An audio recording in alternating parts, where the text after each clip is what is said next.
9th. Please stand for our invocation led by Pastor Rhonda Toney and remain standing for the Pledge of Allegiance. Let us pray. Father, we come this morning, Lord, and we just want to say thank you, first of all, oh God, for this is the day that the Lord have made, and we shall rejoice and be glad in it. Father, we lift up every political figure in this room today, oh God. Lord, we pray for wisdom and knowledge on high today. Lord, we thank you for peace, and God, we pray right now for a peaceable resolution, God, in every situation, in every matter. I decree and declare, in Jesus' name we pray, and we all said, Amen. I pledge allegiance to the flag of the United States of America and to the republic for which it stands, one nation, under God, indivisible, with liberty and justice for all.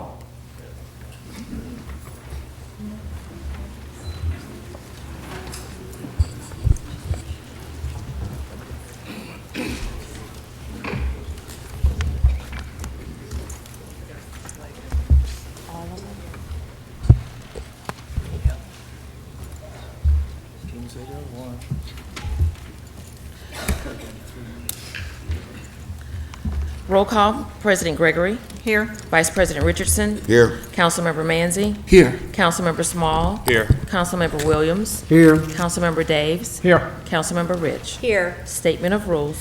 Good morning, everybody. Good morning. We have a big crowd again this morning, so it's good to see you all here. We have a couple of items on the agenda that I'm quite certain have brought most of you in here today. First of all, I want to just say that I hope you all had a great weekend despite the rain. We did have a holiday weekend with Easter, and a lot of people have brought out all their good spring clothes. Nice to see bright colors.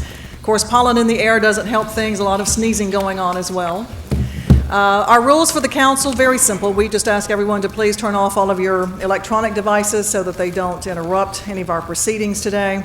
If you are here to speak to us and you come down to the podium, please give us your name and address for the record. We also will ask that you abide by our rules. For speakers, we generally give 5 minutes. At the end of 4 minutes, you will hear the buzzer, which is the indication that it's time for you to start wrapping up and have a seat. We do have one item on our agenda today. I just want to let everybody know how we're going to handle the above-ground storage tank zoning amendment proposal. Since we had the public hearing last week, and we heard from about 36 people at 5 minutes apiece, today we are going to switch the agenda around a little bit and hold that item to the very end of the agenda, and those who wish to speak at that point will be called then. Also, if you spoke last week, we always ask, if you've already spoken, if you don't have anything new to say, please yield your time to someone else. So what I'm asking today, and what we are ruling today, is that if you spoke last week and you still intend to speak because you've got something new to say that we haven't already heard, you're going to get 3 minutes. If you have not spoken and you wish to speak today, we'll give you the normal 5 minutes. Ms. Lambert has the sign-in sheet. We have the list from last week, so we know who was here. So that's the way we're going to handle that this week. Now we'll move on. We do have some special presentations to make. I know the mayor has got some information he will share, so I'm going to ask the mayor if he will go ahead and do his part of the agenda, and then I will come down to the podium for another presentation following the mayor. Thank you.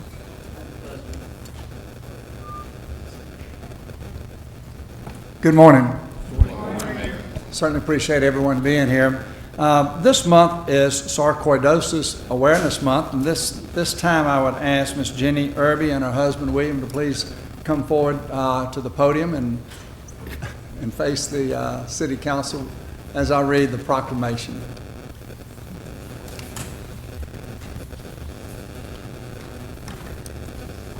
And other family members. We received our ribbons a little earlier. You see the color purple? Yep, y'all can see the purple, and I see that must be maybe her grandsons that are dressed in purple also. Mm-hmm. Celebrating Sarcoidosis Awareness Month. Okay, whereas sarcoidosis, a potentially fatal inflammatory disease, can appear in almost any organ in the body, and although the lungs are affected in more than 90% of patients, the disease often attacks the heart, eyes, central nervous system, liver, and kidneys. And whereas once thought rare, sarcoidosis is now common and affects people of all ages and races worldwide, and some research shows that genetic and environmental factors may have a role in the formation of this disease, with bacteria, viruses, or chemicals triggering it in those with the right genetic predisposition. And whereas in the United States, it's most common in African Americans and people of European descent, particularly Scandinavian, with most studies indicating a higher disease rate for women. And whereas, while progress has been made in understanding the symptoms and better diagnosing the disease, little is known about who is susceptible and the causes remain unclear. With increased research, discovering the cause and improving treatment, finding a cure may well be within reach. And whereas April 2016 has been designated across the country and abroad to help sarcoidosis awareness, education, and further research efforts, now therefore we, the mayor and the members of the Mobile City Council, do hereby proclaim April 2016 as Sarcoidosis Awareness Month in Mobile and urge all citizens to help support this effort by increasing awareness of the disease and providing support to those suffering with its effects. Done at the City of Mobile, Alabama, this 29th day of March 2016. And I would ask Ms. Irby if she would like to make a few comments to the council. First, let me say good morning. Good morning. Thank you, Mr. Mayor. Thank you very much. Let me say thank you to all of the council, especially Council Gina. She was so easy to reach out to. I was diagnosed with sarcoidosis back in 1995, Riverside, California. And since then, it's been a daily struggle. Within the past year, I understand that I am now in pulmonary failure without an opportunity to have lung replacement. So my journey right now is to continue to get the word out, continue to educate, like someone just the other day said, are you contagious? And I remember years ago I would have knocked them down, but now I've grown and I can say, no, you're more harm to me than I am to you. So purple is very important. Sarcoidosis is something that affects you in so many ways: hair loss, weight gain, shortness of breath. It's a difficult disease, but I'm willing to continue the fight for those that are unable to stand up and speak, for the lives that we've lost this year. We've lost a total of 56 since January the 1st throughout the United States. I had the rare opportunity to go to Capitol Hill about 3 weeks ago and speak to the legislative department, and we were able to get them to approve $22 million designated toward sarcoidosis research. We just need to get the Gulf Coast on the map, and that's what I'm doing today. I will present this to the National Lung Association. Thank you for your support. Thank you very much. Thank you.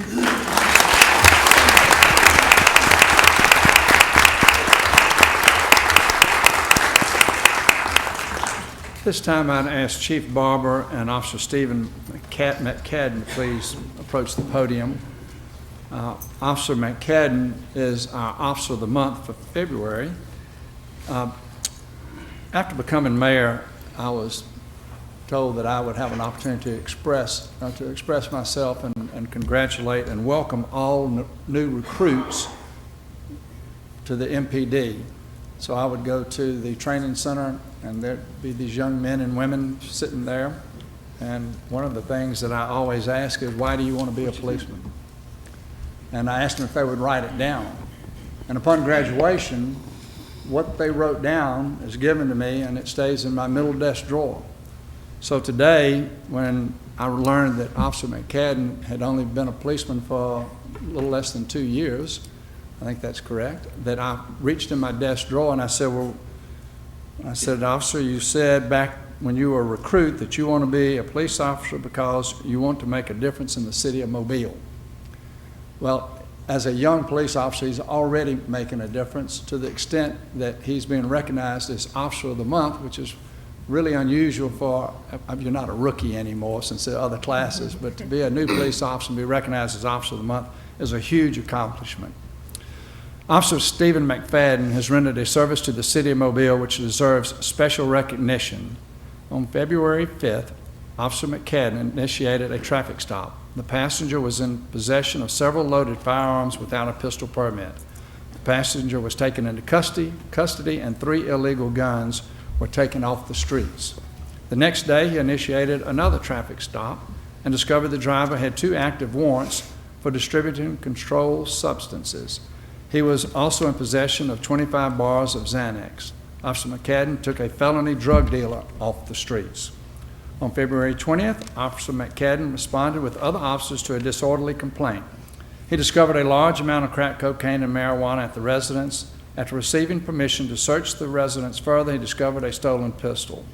3 suspects were charged in this incident. He strives daily to make the city of Mobile the safest place in America. His initiative, his enthusiasm, and excellence in his overall performance shows a proactive policing style that is a tremendous asset to the city of Mobile. Now, therefore, on behalf of all Mobileans, we are pleased to award the certificate of recognition to Officer McFadden as Officer of the Month for February 2016 with our sincerest thanks. Congratulations.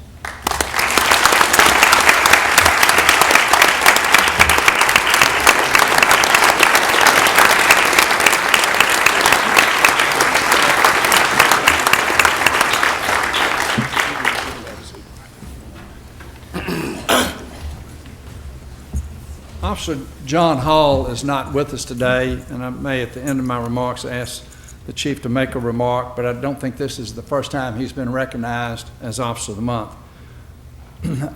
On January 13th, Officer Hall responded to a complaint about suspicious suspects in a parking lot. Upon receiving the subject's description, he immediately connected the subject to numerous burglaries over recent days. Officer Hall canvassed the area and spotted a stolen vehicle. The subject attempted to escape, first in the vehicle and then on foot. After an exhaustive search, the subject was apprehended. He was connected to 21 felonies. 1 week later, Officer Hall reported a vehicle theft. Officer Hall located the vehicle and the subject. The victim's vehicle was returned to her. Officer Hall's quick thinking and refusal to give up, as well as knowledge of his patrol area, plays a vital role in curtailing crime. I would ask, instead of reading the rest of the language which he has in the proclamation, Chief, I would hope that you would tell him that all the citizens here and the citizens all over the city of Mobile appreciate what he does. And you may know something else that you could say about what he's done in the past. So if you would handle that, I appreciate it. Yeah, it's my honor to, on behalf of Officer John Hall, to accept his proclamation. This is not a rookie officer. He's actually been with the MPD for, I think, about 15 years, served in our traffic unit, motorcycles units, and as you can see, he continues to do his job day in and day out, getting a prolific burglar off the street that was pretty much terrorizing our neighborhoods. And so on behalf of Officer John Hall, thank you, and thank you for the recognition. Thank you.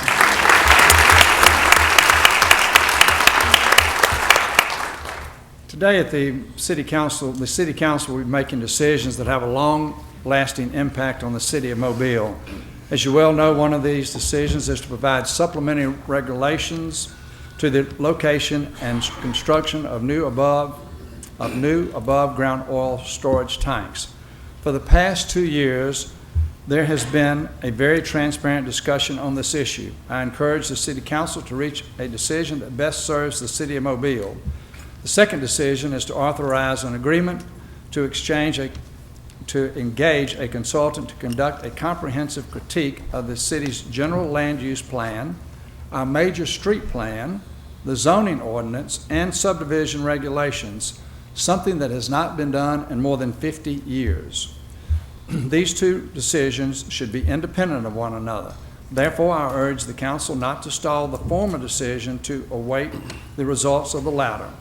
Pending their approval, the contract will be awarded to White and Smith LLC for consultation services on this zoning overhaul. We initiated this project to translate the broad vision of Map for Mobile into specific land use policies. These improvements will foster growth and be a catalyst for economic development. The capital improvement program. Today, this council will decide on a consulting services agreement with Hawksley Consulting to create a capital improvement plan website. Because of its impact, every citizen in the city, we must execute year one of our capital improvement plan effectively. However, there is currently no central location for citizens and neighborhood groups to access information about the current status of the capital program. Other cities have implemented CIP-specific websites to share project information, interactive GIS maps, progress metrics, and general schedule updates. In order to provide a similar transparency and accountability to the citizens of Mobile, the city plans to utilize its CIP program management consultant, Hawksley Consulting, to assist in the development and the update of a CIP website. Drainage. One of the most significant capital improvement projects is addressing erosion and drainage issues to ensure effective stormwater management. I think it was last week that I made the remarks that the City of Mobile had been the poster child for mismanagement. I think it was misquoted. Somebody said we were the poster child for proper management. We hope to be the poster child for proper management. And with some of this effort here of fixing our drainage problems, we're certainly on the way to doing that. And as we all know, being the rainiest city in America, it's pretty important to get stormwater right. The Globetrotters. On Friday, I had a friendly competition with the Harlem Globetrotters star Zeus McClurkin in the Government Plaza atrium. I proclaim this upcoming Friday Harlem Globetrotter Day in Mobile to celebrate the team's 90th year and their upcoming event at the Mitchell Center. The Globetrotters are great ambassadors for our entire United States. I mean, they spark the hearts of our young people, showing them things that can be done. And not only our young people, because if you realize that I never played basketball, and to be out there with Zeus and him trying to teach me with TV cameras everywhere, it's pretty intimidating. But I hope that you'll show up Friday and support the Globetrotters. Thank you.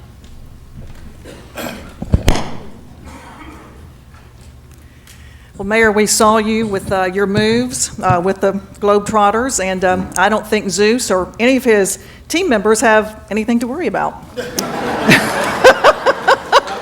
Well, It's my pleasure this morning to provide a proclamation to a woman that I've known for many, many years. I've worked with her here in Mobile and also when I was in Montgomery, and she is certainly no stranger to those of us who are here today, and that is Mrs. Mary Zogby. And Mary, I'm going to ask you if you would come and join the mayor and me at the podium. I have, in reading through Mary's accomplishments, it's so long, it's almost hard to get through, because Mary has truly been involved in so much, in not just our community, but in our state. And she is so deserving of all the accolades. And, Mary's retiring. It's hard to believe, but she is actually retiring. I don't think she's just going to go home and sit on the couch and watch soap operas by any stretch of the imagination. We want to keep her busy and involved in the community as much as she wants to be involved in the community. Thank you. With that, I have a proclamation for Mary. Whereas Mrs. Mary Zogby is retiring after serving 14 years as Executive Director of the Boys and Girls Clubs of South Alabama Incorporated, Youth Programs of South Alabama, Inc., preceded by 6 years as the organization's Resource Development Director. And this is where it gets long, the list is very long. During her years, youth from Boys and Girls Clubs of South Alabama have won the State Youth of the Year title 4 times, with one being named Regional Youth of the Year.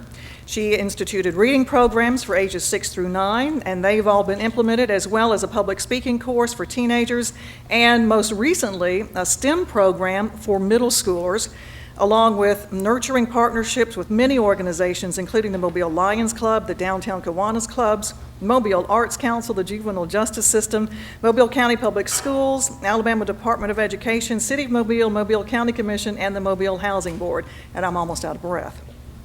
Whereas Mrs. Mary Zogby has been involved in the civic life of Mobile in arts and historic preservation and human service organizations, and served in the Alabama House of Representatives from 1978 to 1974.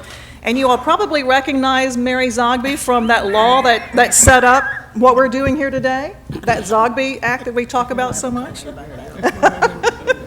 that would be her. All right, whereas she has been honored many times, including Mobile's First Lady in 1986, the Distinguished Community Leadership Award in 1992, Mobilian of the Year in 1996, the Liberty Bell Award in 1997, and the Mobile Community Action Award in 2015. And whereas Mrs. Mary Zogby's dedication and contributions to the Boys and Girls Clubs of South Alabama will always be remembered fondly. So now, therefore, we, the mayor and the members of the Mobile City Council, do hereby proclaim Tuesday, March 29th, 2016 as Mrs. Mary Zogby Day in the city of Mobile. And that deserves a standing ovation.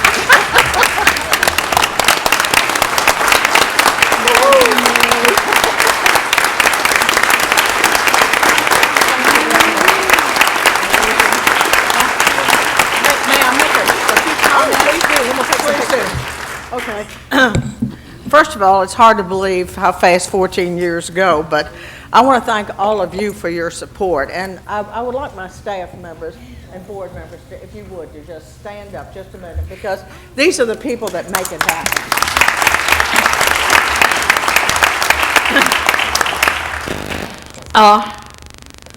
When I left Montgomery about 21 years ago, I wanted to see if the investment of public dollars in youth-serving institutions or organizations would really make a difference in the lives of kids. Up there, we're asked to put a lot of money in a lot of different places. And I want to just say this. I can truly say that Boys and Girls Clubs vision, being children graduate from high school, they stay out of trouble, lead a healthy lifestyle, and most important, they give back to their community, because we're all in this together. Their theme, Great Futures Start Here, means a lot to me, and I think it means a lot to these children that we have served over the last few years. And I want that to continue in this community, because it's very important that we give our young people hope for a different lifestyle, for a productive lifestyle, to help build our community. So I want to thank all of you for your support over these years. I do have one thing I do want to say, is the fact that sometimes we, in Montgomery as well as in Mobile, we like to have credit for things that we do, okay? And today, here and now, I am saying that the Zogby Act is really the Zogby-Marietta Act. Beth Marietta has stopped me many times to say, do you realize I signed on that bill with you? And I said, yes, and we had one heck of a fight getting it through. So I want the press and everybody here to know that it's the Zogby-Marietta Act. And you all have done a great job. I'm very proud of what we've done. Don't forget, people voted for this form of government, so anybody that complains about it, remember it was voted in. But at the same time, I think all of us working together have built a great city here, and it's just going to get better as time goes along, and I'm going to be there. Thanks.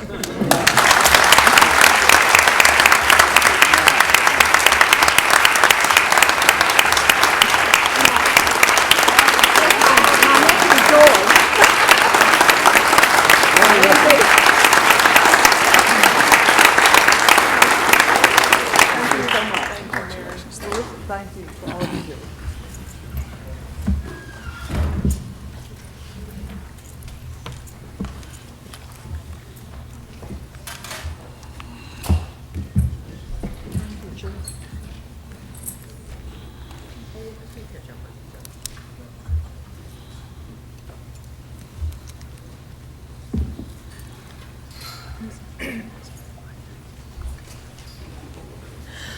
Approval of minutes of March 22nd. So move. Second. All in favor? Aye. Adoption of the agenda. So move. I think, was, Taking out. it was second, We're taking, we don't take 64013 out of order to move it to the bottom of the agenda. I need a second. Can I get a second on that? Second. All in favor? Aye. Okay.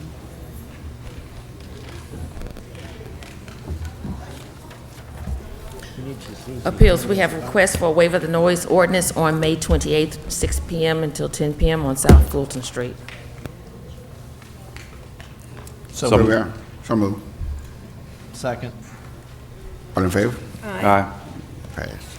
Public hearings today is a public hearing to determine if structures at 1028A Newman Lane, 1028B Newman Lane, 1028C Newman Lane, 1032A Newman Lane, 1032C Newman Lane, 1109 Edward Street, 1111 Edward Street, 1113 Edward Street, and 1115 Edward Street are public nuisances and ordering them repaired or demolished.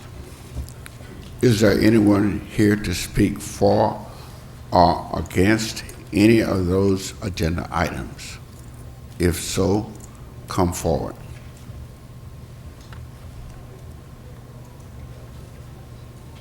Hearing none? Okay, yes, come on. Now, give us your name and address and tell us which one you want to speak to.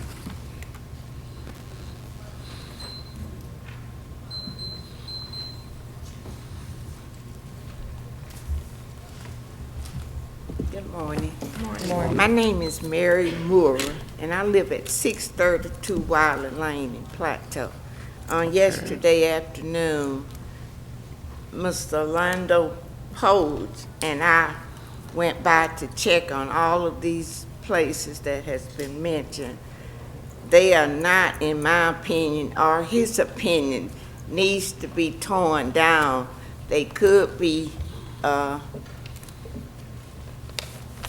have some work done on them, and they will be able to look good in the community.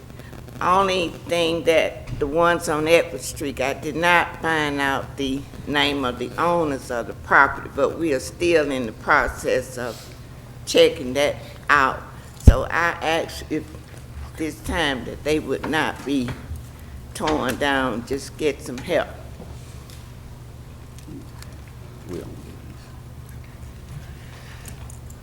Thank you, ma'am. Is there anything else you would like to say to the council, or any questions? No, just do not tear the homes down. So many homes are being torn down or whatever. And if we city keep tearing down, we're not gonna be a community. So I just wished it would be something that could be helpful to us, that help revitalize the community. Thank you. Thank you very much. Mr. Manzi, did you want to speak to that? Yes, ma'am. I'm certainly familiar and appreciate Mrs. Moore and Mr. Poe for going out and viewing these particular homes. One of the main mandates we received from citizens upon taking office was to eliminate and eradicate blight and these kinds of dilapidated houses in communities, because one thing that is an impediment to further development and investment, particularly in the Africatown community, is this great collection of homes that don't necessarily have a historical value, that have fallen into this shape. What this does is order that the house either A, be repaired, so it gives the owner the opportunity to repair the property, or B, be demolished. And we're only going to see the kind of development that Ms. Moore, that Mr. Poe, and the vast majority of residents in the Africatown community want to see as we eliminate houses, especially great collections of houses like you see on Newman Lane and on Edward Street, as we take those down and replace them, hopefully, with new houses, so that new families and new investment can take place. So I do ask that you all would bear with us. We're only doing what it is that the community has asked us to do, which is to eradicate finally this long plaguing blight that has been on the Africatown Plateau community. And it's our hope that as we do this, we'll be able to come in with new housing stock that'll mean new neighbors, new members for the churches in that community, new users of the community center in that community, new students at the Mobile County Training School and other schools that are in that vicinity. And so they'll have the opportunity to repair it. It'll be ordered to be repaired. If they're not in a position to repair, then the next action would be for it to be demolished. But we are appreciative of you coming here and advocating on behalf of these homes, and hopefully they'll be in a position to repair these various properties. All right, Mr. Richardson? Madam President, in addition to what Councilman Mander said, the city has an obligation in all communities. That is, if there is a house whose foundation is undermined, that is open to vagrants, according to our law, we must act. We can't leave it like that. The city has no other out than to issue, take action. They can issue a letter to the owner. If they can't find the owner, they have to do what we're doing here today. If we had an owner, we'll cite the owner and make the owner go out there and fix the house up. If it's our property or whatever, we can't do that. We have to take the position we are taking today. So in those communities where the citizens says we don't want any more houses knocked down, then the citizens are going to have to come together and see what they can do to fix those houses up. But if they just can't sit there and they are open to vagrants and the foundation is undermined, then the city would have some sort of liability for not acting. And what we are seeing is legal action taken on part of the city based on its responsibility. Anyone else? All right, thank you. Again, this is a public hearing, so if anyone in the audience would like to speak to any of these, Mrs. Lambert, did you read them all out? I did. Okay. If anyone would like to speak to any of these properties, please come down to the podium. Okay, with that then, the public hearing is closed. Hillary Anaya.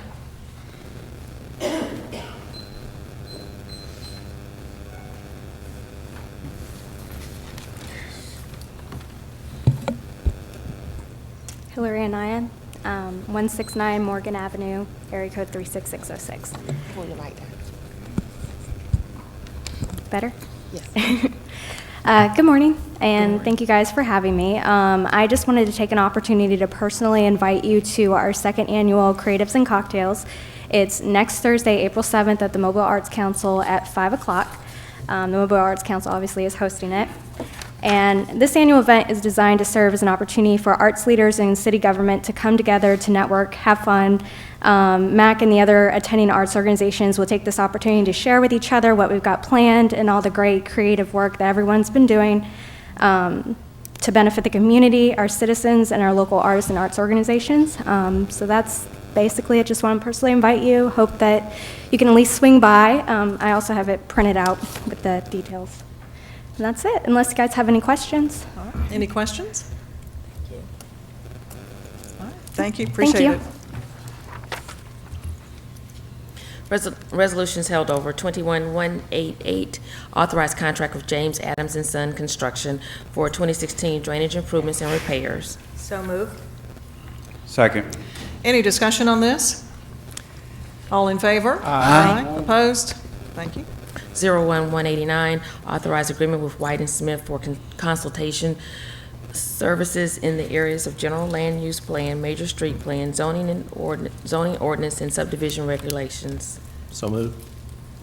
Second? Discussion? Yes. Mrs. Rich? I would like to thank the administration and everyone who worked to pull this together and get this firm coming to town to review and to look at our land use, our planning, our process, and to me, it's so important that we have long-range planning. It's been missing, and I believe this will be a catalyst to create that and to create further stability and continuity and include the public. So again, I thank you very much and look forward to this blossoming and really doing what everyone hopes it will do. So thank you again. All right, thanks. Anyone else? Madam President, Mr. Williams? I have already voiced my concerns about the process that we're about to undertake to the mayor's administration. This council, along with the mayor and its administration, have made great strides in automation of our city. We've not only spent a lot of time and effort, but a lot of money. And it's very important that at the end of this process, that it meets the automation process, not as two separate systems, but as an integrated system. And I've been assured that it will. I also raised an issue that we must have the ability to stop the process, and that I have been assured is the case as well, that we can stop this process at any time with a 30-day notice, I believe is the right, if this is not going in the direction that we wish.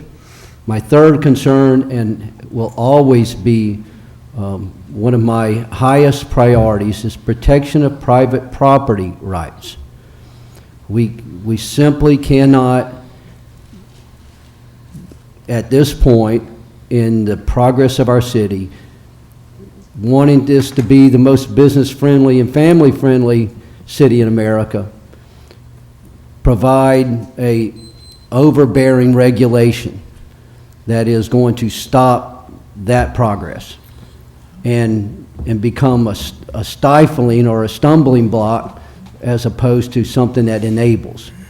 We have a great opportunity. I look forward to it. I'm excited about it, but it doesn't come without reservations, and I trust that those reservations, those concerns will be at the forefront of the administration as they manage it. Thank you. Anyone else? All right, all in favor? Aye. Opposed? 01190, authorized construction agreement with Alabama Department of Transportation for Ziegler Boulevard from 8th Road to Forest Hill Drive. So moved. Second. Discussion? For those of you not familiar, the Ziegler widening has been on the books for about, 25 years or so. We are still a ways off from getting it done, but thankfully we are moving ahead with the widening of Ziegler. And Nick explained this morning that this is just another step in the process. They're able to clear some of the property on Ziegler to start with some of the utility replacement. So, any other discussion? All in favor? Aye. Opposed? 09191, authorized the transfer of monies from general ledger account, planning and development, professional and technical to capital projects, city share, economic developments in the capital improvement fund. So moved. Second? Discussion? All in favor? Aye. Opposed? 21192, authorized performance contract with the Mobile Area Chamber of Commerce Foundation to serve as an entrepreneurship center with business incubation and acceleration services. So moved. Second. Discussion? All in favor? Aye. Opposed? Consent resolutions being introduced for the first time, 37195 through 03214. Motion for the suspension of the rule for immediate consideration of resolution 37195 through 03214. Second. Discussion? All in favor? Aye. Opposed? There are no objections. I'll take the next three together. 37195, 196, and 197 are recommending approval to the ABC Board for issuance of a special events retail license for 2016 Fuego Cinco de Mayo on May 5th on Osceola Road, and for Aztecas Cinco de Mayo, May 4th through the 10th on Highway 90 West, and Hacienda San Miguel Cinco de Mayo, May 4th through the 10th on Schillinger Road South. So moved. Second. Discussion? All in favor? Aye. Opposed? All right. 40, 198, 199, 200, 201, 202, 203, 204, 205, and 206 are declaring structures public nuisances and ordering them demolished, repaired or demolished. So moved. Second. Discussion? All in favor? Aye. Opposed?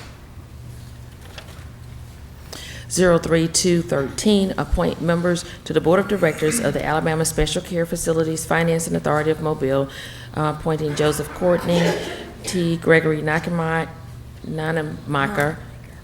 Jr., and Derek Williams. So move. Second. Discussion? All in favor? Aye. Opposed? 03214, appoint Wade Wright to the Public Transit Authority Committee. So moved. Second. Discussion? All in favor? Aye. Opposed? CIP resolutions being introduced for the first time, 01207. Motion for the suspension of the rules for immediate consideration of resolution 01207. Second. Discussion? All in favor? Aye. Opposed? 01207, authorize a consulting services agreement with Hawksley Consulting to provide CIP website support services. So move. Second. Discussion? All in favor? Aye. Opposed? Resolutions being introduced for the first time, 01208 through 6216. Motion for the suspension of the rules for immediate consideration is 60216. And the rest of those will be legal for the week. Which one is that? Which one? Right. Which one was that again, Mr. Richardson? 60216. We have to vote on that. And Service 217. reduction recommended. That's for them suspending the rules for I'm- immediate consideration of that one. No, wait. So we can Okay, vote. 6, No, it's read not the out. one he's calling. Hang on. Oh, I'm sorry, that's on. 215 and 216. 2 and 5. Okay. Did you 215 is 60215. It's 215 is over 1 week or 2 weeks? 1 week. 1 week, okay. 216. Just 2 months. Huh? 216, just 216. 216. Yes. Okay, that's what I said. The motion for immediate consideration is 60216. I don't, We're laying it over 2 weeks. we're going to pull it out and then lay it over for 2 weeks. Okay, thank you. I second Mr. Richardson's motion. All right, discussion? All in favor? Aye. Opposed? Okay. 6216, resolution to approve service reductions recommended for the Wave Transit System. Move to hold over 2 weeks. Second. Second. All in favor? Aye. Opposed? Okay. Call for public hearings, 41212, call for public hearing to rezone property at 3901 Cottage Hill Road, south side of Cottage Hill Road, 25 feet west of Hawthorne Drive from R1 to B1, scheduled April 26th, and 41217, call for public hearing to consider service reductions recommended for the Wave Transit System, scheduled April 12th. So move. Second, discussion? All in favor? Aye. Okay, opposed? All right, thanks. Ordinances held over, 64013, amendment to the zoning ordinance to provide supplementary regulation of the location and construction of new above-ground oil storage tanks. So move. Second, discussion? We had discussed reopening the presentations and speakers at this point, so let's go ahead and do that. Mrs. Lambert has the list, if you would call them out. Harold Bolton.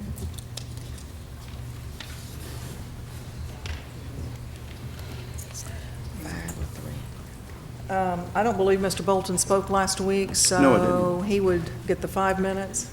All right. Harold Bolton, 310 West Street, Mobile. This ordinance today has an engineer's review with a loophole, one setback, and nothing else of significance. Show me the other ad hoc committee recommendations in this ordinance. It has no insurance requirement to protect taxpayers against a massive cleanup bill, no buffer requirements, no vapor monitoring requirements, no to let citizens know what they are breathing, no odor control requirements, no added storm strength for our storm and hurricane prone area, no added flood zone protection, and no requirements addressing citizens' health and safety, with the which the ad hoc committee stated must be a priority. Additionally, 7B of this ordinance speaks of permitted uses. The only storage industry, the oil and petroleum storage industry must never be permitted by right. We must never allow oil storage tanks to be built without going through the Planning Commission and City Council. Last week, an industry rep stated, unless Mobile allows completely unfettered future expansion of tank farms without an approval process or review, industry will not come here. There they go again, making a ridiculous statement that everyone knows isn't true.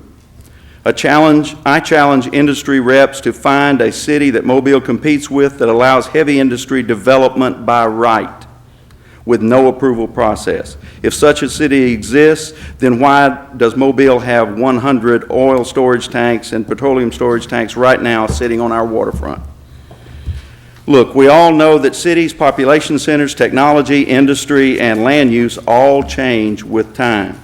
The very idea that a sane city council would give away its ability to control these changes in the future is absurd. At one time, everyone had an open pit outhouse. Then along came sanitary sewer systems. No Mobilian thinks we should have grandfathered open pit outhouses and prohibited the city from forever being able to make them non-conforming. Furthermore, the ad hoc committee recommendations with regard to grandfathering follow Mobile's existing ordinances, such as the language in the recent amendment to zoning for downtown, which allows non-conforming uses to continue, but prohibits expansion and does not give away future control. For these and other reasons, I ask the City Council to vote against this ordinance. I understand the mayor and city council plan to spend $600,000 to hire a consultant to complete a zoning study that rumors say will only look at revising language and organization in only some of the zoning areas. Do not spend $600,000 to hire a consultant to do part of the job, performing only secretarial and editing duties. If you're going to spend $600,000 of taxpayer money, direct them to review and recommend zoning ordinances consistent with the map for Mobile and other studies looking at all zoning areas and even recommending sound zoning solutions to existing zoning problems like the one I'm addressing right now. Above all, this zoning study must address all zoning areas. There are those on the City Council who don't understand that they are the primary group with a responsibility to protect their constituents' health and safety. So when the vote for this ordinance comes, I urge every citizen in Mobile to pay close attention to how their councilperson voted. Ask yourself, did my councilperson vote in my best interest to protect my health, my safety, my property values, my way of life, my neighborhood, and my city? Did my councilperson vote to make my downtown safer and make Mobile attractive to those who are looking for a nicer place to live? If not, then maybe you should consider more carefully who you want to represent you on the City Council next time they ask for your vote. Thank you. All right. Ms. Lambert? Lance Coven.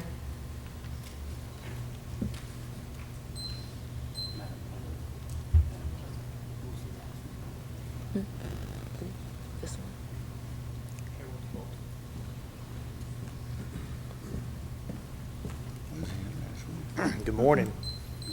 My name is Lance Coben. I live in Mobile, 101 Llewellyn Court, 36608. It's a pleasure to be here. You guys have a tough task ahead of you. I don't envy the hard decision you got to make. I just wanted to take a moment and share my opinions and views. I moved back to Mobile in 2010, really because I had a great love for this city. My family's from here. My wife is from here. Had deep roots, and I could have moved. I was going to start a business, so I could have moved anywhere. I was living far away at the time, but I wanted to be back here to sort of engage in the future, if I could be a part of the future and be a part of the solution. I was interested in doing that. Something you should know about me: can be a little bit of a wonk sometimes regarding economic data and trends. So I much prefer reading economic trends and data than I do speaking in front of City Council. So this is, I'm here because a few years ago I was asked to chair the Energy Committee for the Chamber of Commerce. And so for the last 2 years, I've spent a lot of time reading economic trends and data, listening to two sides of a what has turned out to be a very controversial argument. And I'm really sympathetic to really tried to consider all sides of this thing in an objective, as most objective way as possible. The bottom line, at least what I've sort of concluded, is that our port really is the economic driver of our city, sort of the backbone of our economy. You know, pick a city and you can more than likely pick a famous city and you can more than likely nail what the backbone of the economy is. You know, Orlando has a great tourism economy. New York has a great finance economy, et cetera, et cetera. And I think our driver here, and I think the data supports it, and the Chamber did a great economic development study on this, is the port and the port-related products. So the tough task before you guys is sort of merging how do we sort of coexist the port along with our citizens. I think the ordinance, as it's been discussed and evaluated for over 2 years, is in a pretty good place. I think that there has been lots of public input. There's been multiple opportunities for people to speak into the process. I think the City Council and the administration has set up a very thoughtful process to go through this, and I think we're at a good spot, in my opinion. My biggest disappointment with this, if it's passed, is this is the setback. It sort of makes us the strictest city in the United States regarding the setback for storage tanks. But that's a compromise I feel like that we can all live with, and you can't get anything accomplished without a fair sense of compromise. Good things about this, in my opinion, you know, this process, the Planning Commission process, increases transparency. I felt like that's a good move in the right direction. It improves communication with the neighbors. It requires an expert to review and a professional engineer at the application process and at the applicant's cost. I think those are all moves forward in the right direction. So I do think the grandfather clause in 7B cannot be foregone or cannot be overlooked. I think it's important for the sake of industry. So the terminals have successfully operated for years. I think they're well regulated. I think I can understand how people don't understand all the process. I mean, I'm a little more familiar with how you build a storage tank. One of my businesses, we don't really build storage tanks, but I understand the code that regulates those. And they're fairly restrictive, and you spend enough time reading those codes, people could get more comfortable with it, but it's just not something I think most people spend a lot of time engaging in. However, I do think that we've come to a good place, and I don't intend to take all my 5 minutes. I just wanted to make my thoughts known. I asked the council to pass the ordinance as it stands. I think it's a good spot. I think it's gotten here with it's gotten here in a thoughtful, plotting, methodical way, which is the right way to approach a subject like this, with multiple inputs from all sides. I appreciate your time and your consideration. And I'm pulling for you. It's a tough job. Thanks. Thank you. Marie Dyson, and following Ms. Dyson will be Liz Freeman. Yes.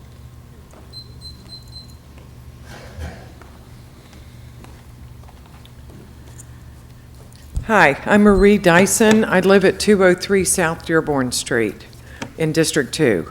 I know I'm familiar to you. A lot of us are.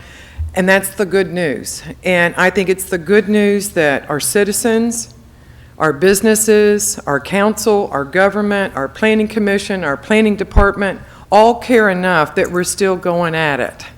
We've been going at it for years. We've had input. We've had public meetings. We've brought in experts. We've pulled money out of our pockets to get other experts in. We've had disagreements. That's all good news. That's all democracy.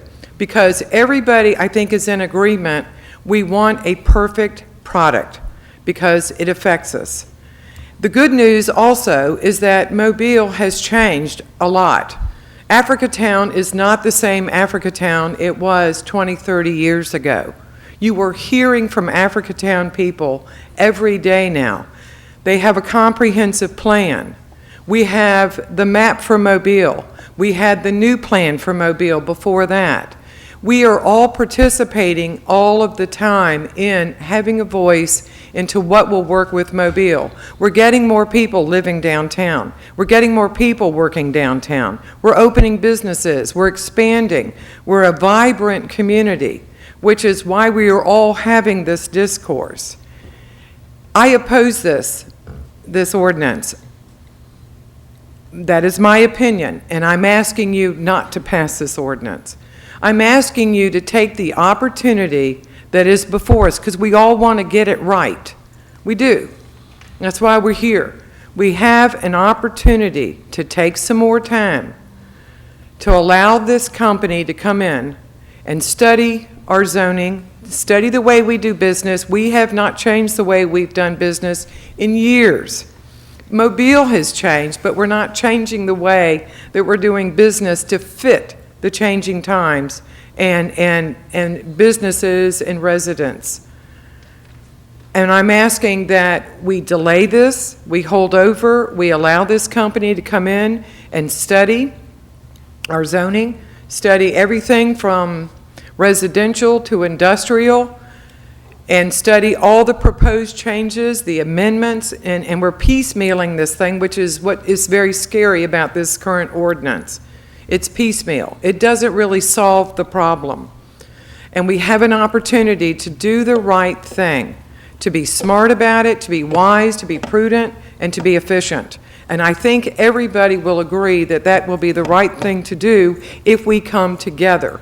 And we have an opportunity to do that. And I ask you to not vote on this ordinance, to not pass this ordinance, and to delay this until such time as this agency that we have employed can come in and study it, do a comprehensive plan, and we can come up with something we like. I thank you very much. All right, thank you. Okay, Ms. Freeman? Following Ms. Freeman is Glenn Coffey.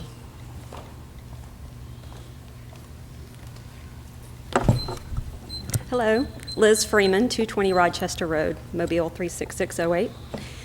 Good morning. Thank you for the opportunity to speak in front of you.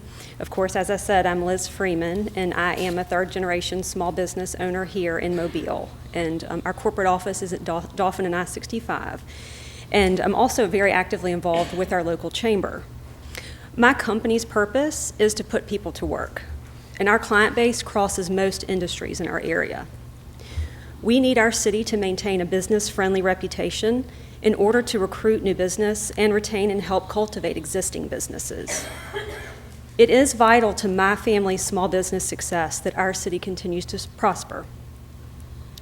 I would like to specifically discuss some concerns in regards to the storage tank ordinance.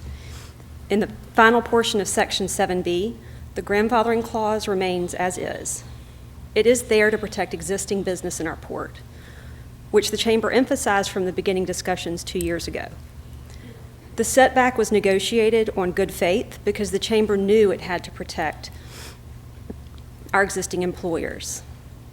It is critical to economic development that we do not change the rules in the middle of the game. When business and industry come here to operate under a determined set of rules, the city and community should uphold those rules. Our city has worked hard to gain a pro-business reputation, and we should uphold that reputation. As I stated earlier, my company, as well as thousands of others, depend on the recruitment of new business, as well as the retention and growth of businesses which have made a substantial commitment to our community.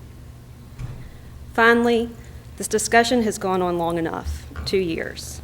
There has been tremendous opportunity for the public hearing and for public input. It is time to vote, settle this issue, and move forward as a community. Thank you for your time. All right, thank you.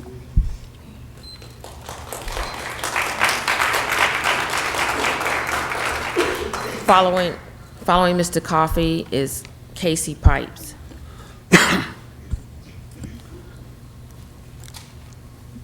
My name is Glenn Coffey. I don't live in the city. I live in Coden, but I spend a lot of time here. I'm a biologist by education, and I'm a retired Corps of Engineers project manager. Because of my professional background, I understand the importance and necessity of economic development, but I also understand that development must be balanced with quality of life issues. I have attended numerous meetings on the tank ordinance issue, but have never spoken before because I'm not technically a resident of this, actually within the city. But for over 30 years, I worked at 109 St. Joseph Street, just 2 blocks from the waterfront, so I think I have some skin in the game from my history here. And I love Mobile, but I'm concerned about the risk that some city leaders appear to be willing to accept in the interest of economic development. In my time here in Mobile, I've already witnessed the results of poor decisions by previous city leaders when they let the downtown area die in the 1960s as the malls on Airport Boulevard were developed and businesses and residents all moved away. Many wonderful old buildings with storefronts that rival those that you see in the New Orleans French Quarter were replaced by vacant areas and parking lots. Now all we have are the historical photos of what the downtown used to look like and what it could be today, could have been today. After years of neglect, a new generation of city leaders saw the wisdom of restoring the downtown. That effort has struggled and is still essentially centered along Dolphin Street and several blocks west of Water Street. I understand that revitalization of downtown is still a city goal, but given the concerns over the proposed tank ordinance and the risks to safety and health issues that have been pointed out by others who have spoken, one has to wonder, can the city expect investment dollars and people to come back and flow into downtown projects if the city is not willing to protect those projects from land use decisions that could put those investments at risk? I have heard numerous proponents of the ordinance state that the concerns are ill-founded with the tanks because the existing tanks comply with all state and federal regulations. That may be. But it's also my understanding that neither the tank operators nor the regulatory agencies regularly monitor the tanks for vapor emissions. If that is correct, in which I believe it to be based on discussions with ADEM, how can one be assured that established air quality criteria are in fact not being violated and will not be violated if no supporting monitoring data is available? Most regulatory agencies will tell you that they do not conduct site air quality monitoring and investigations of tanks until they receive a complaint. So if I were a member of the City Council, I would ask to see air quality monitoring data for the vapor emissions just to see how they look and if they are in fact complying with air quality criteria. To reach Mobile, I frequently travel Rangeline Road through the approximately 2,000-acre Theodore Industrial Park. That route passes the 92-acre Hamilton Boulevard LLC property that was the site of former refinery. I think most of you probably are familiar with that site. It's been closed for many years and has been cleaned up and is ready for industrial development. A total of 12 tanks remain on that site. An examination of recent Google Earth photography indicates that those tanks are empty. That site has considerable room to construct new tanks, as does the neighboring undeveloped industrial properties. No more than a mile south of that site, the Alabama State Port Authority operates its marine liquid bulk terminal at Theodore, a very short pumping distance. If it is important to the city and to navigation interests for petroleum and other flammable and hazardous substances to be received and shipped from Mobile, it has puzzled me why city leaders have not considered directing tank farm developments to Theodore Park, where that use is compatible. And that site Mr. is Coffey, within that's your time. the city limits. Thank Okay, you. thank you.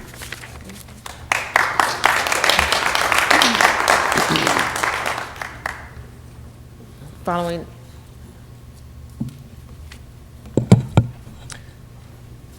what's this?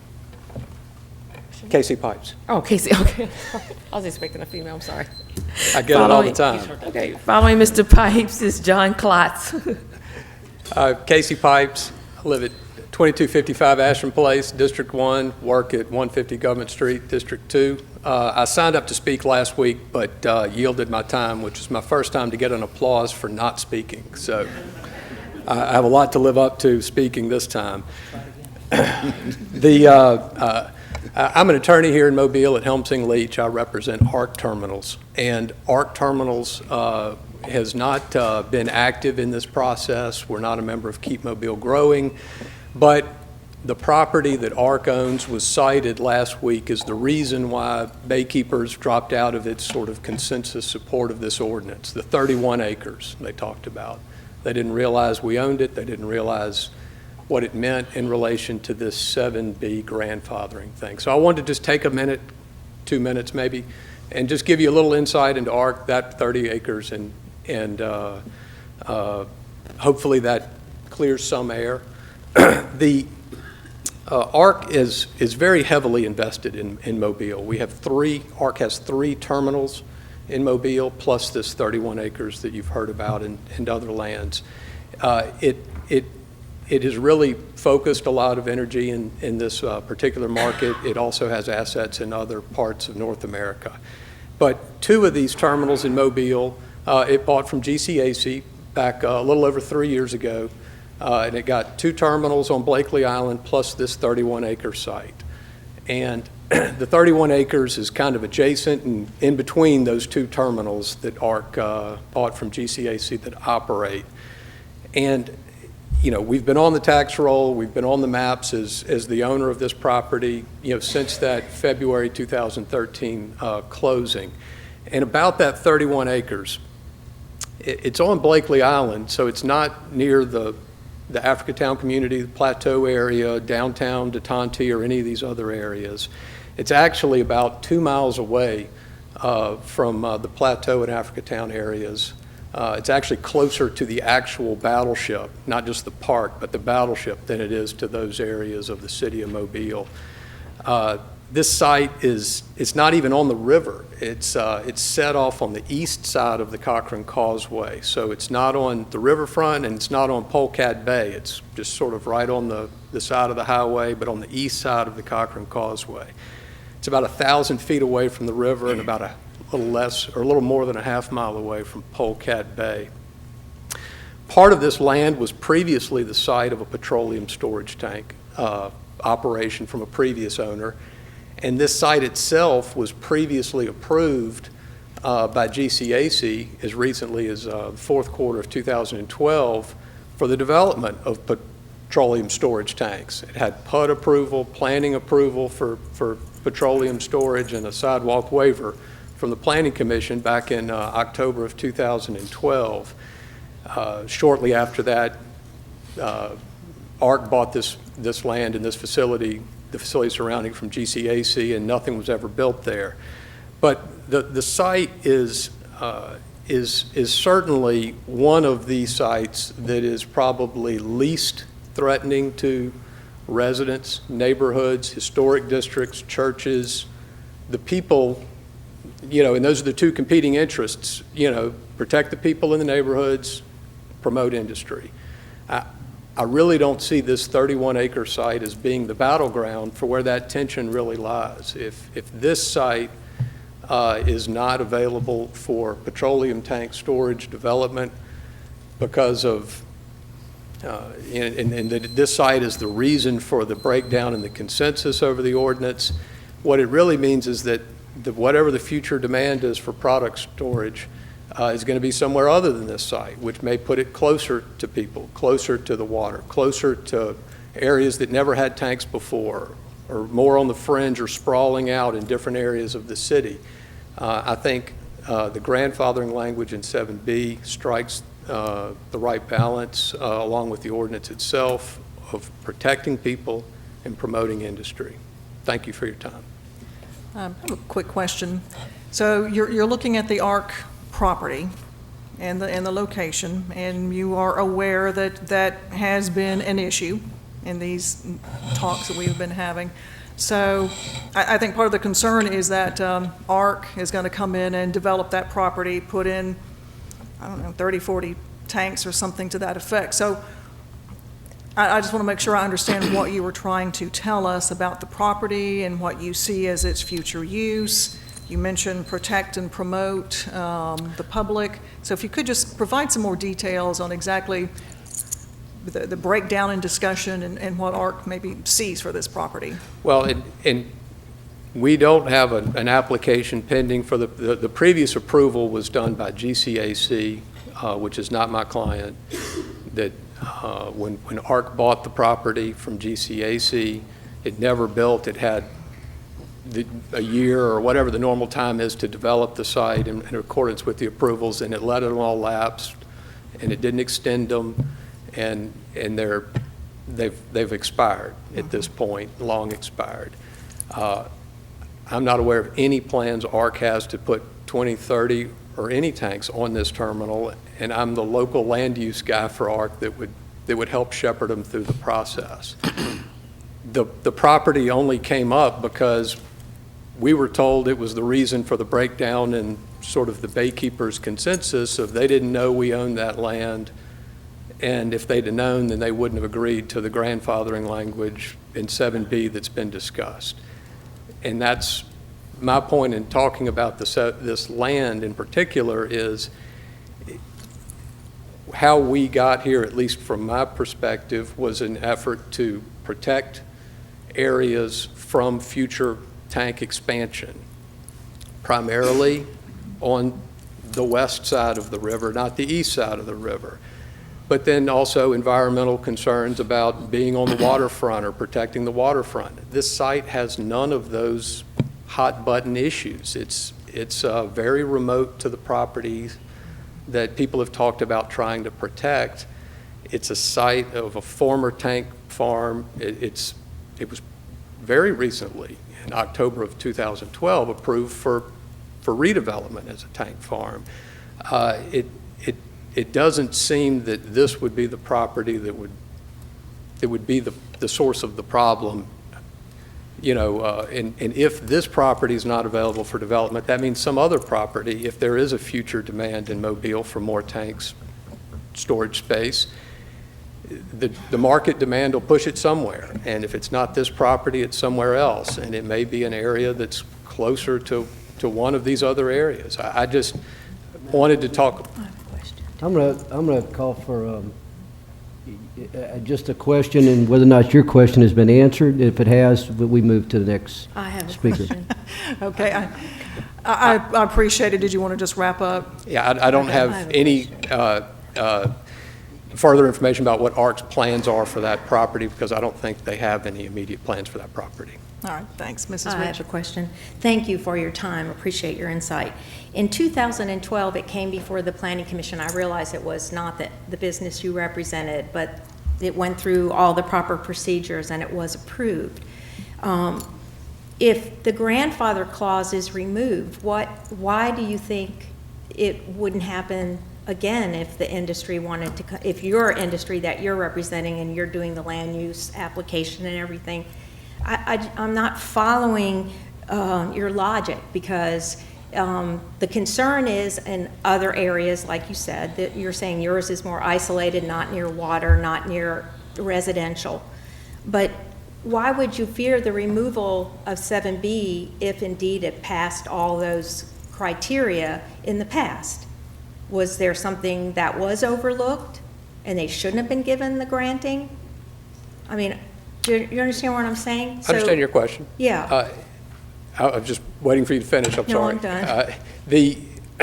I have no reason to believe we wouldn't get a favorable result in the future. My concern is that if you're just going to discourage the, if you're going to make the property owner of that site jump through additional hoops that other people aren't going to jump through, the market might push that growth, that next development, to a different parcel of land.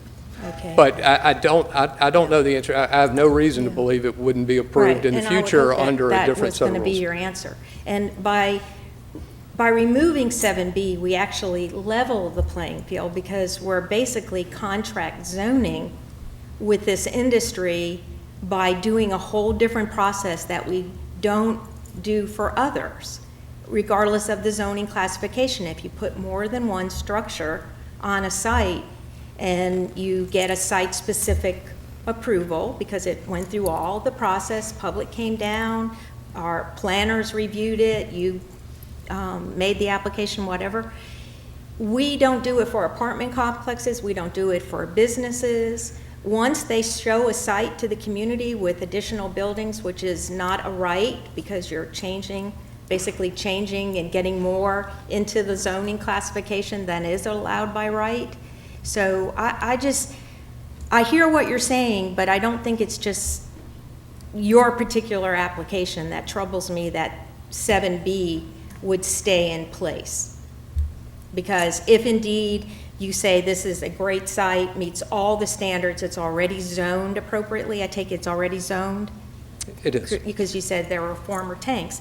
So it shouldn't be an issue, but it gets the public exposure because of the health concerns and because of everybody wanting to know what is there. It doesn't mean they're going to stop you. They need to know. It's transparency.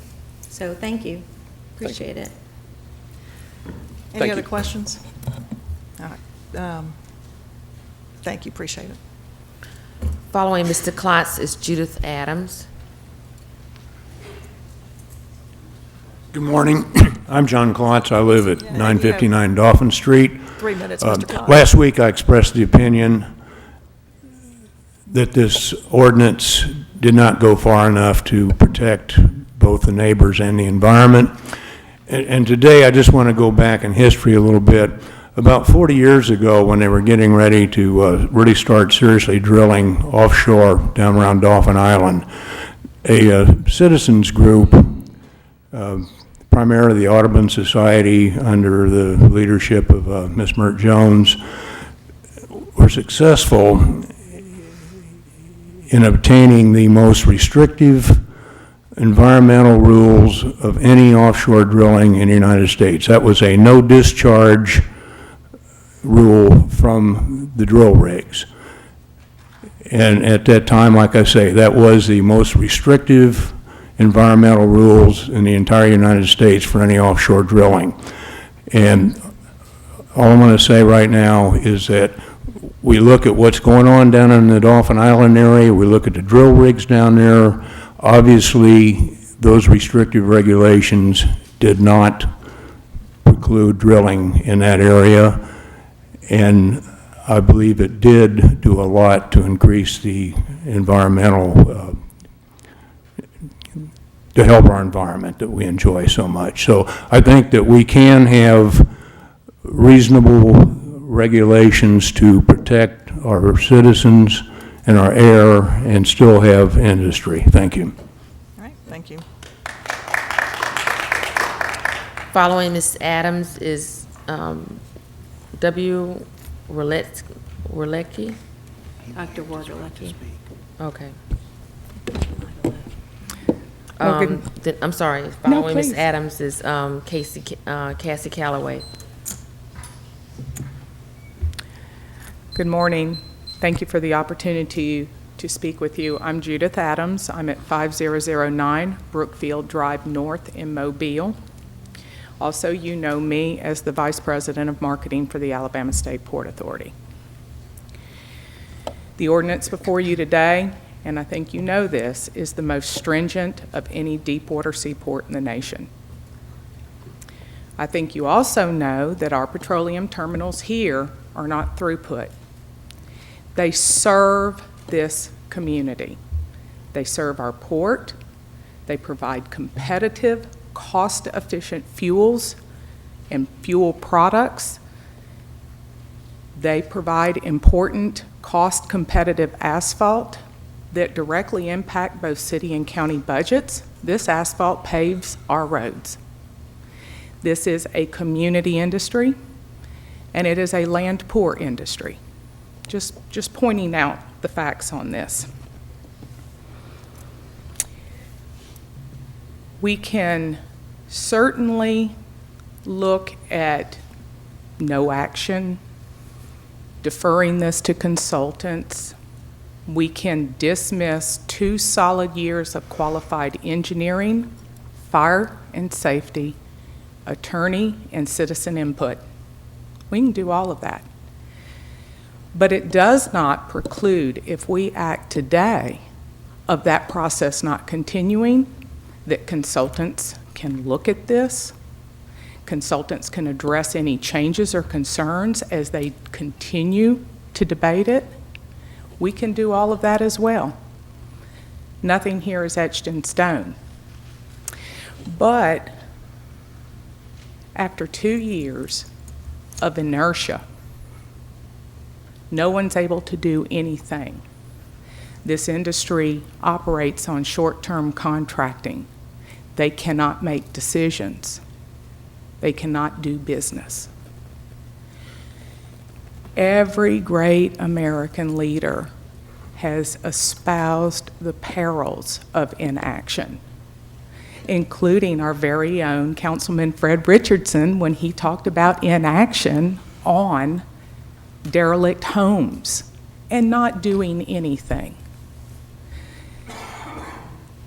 Doing something puts us on a path forward, and it spells out the rules of the road.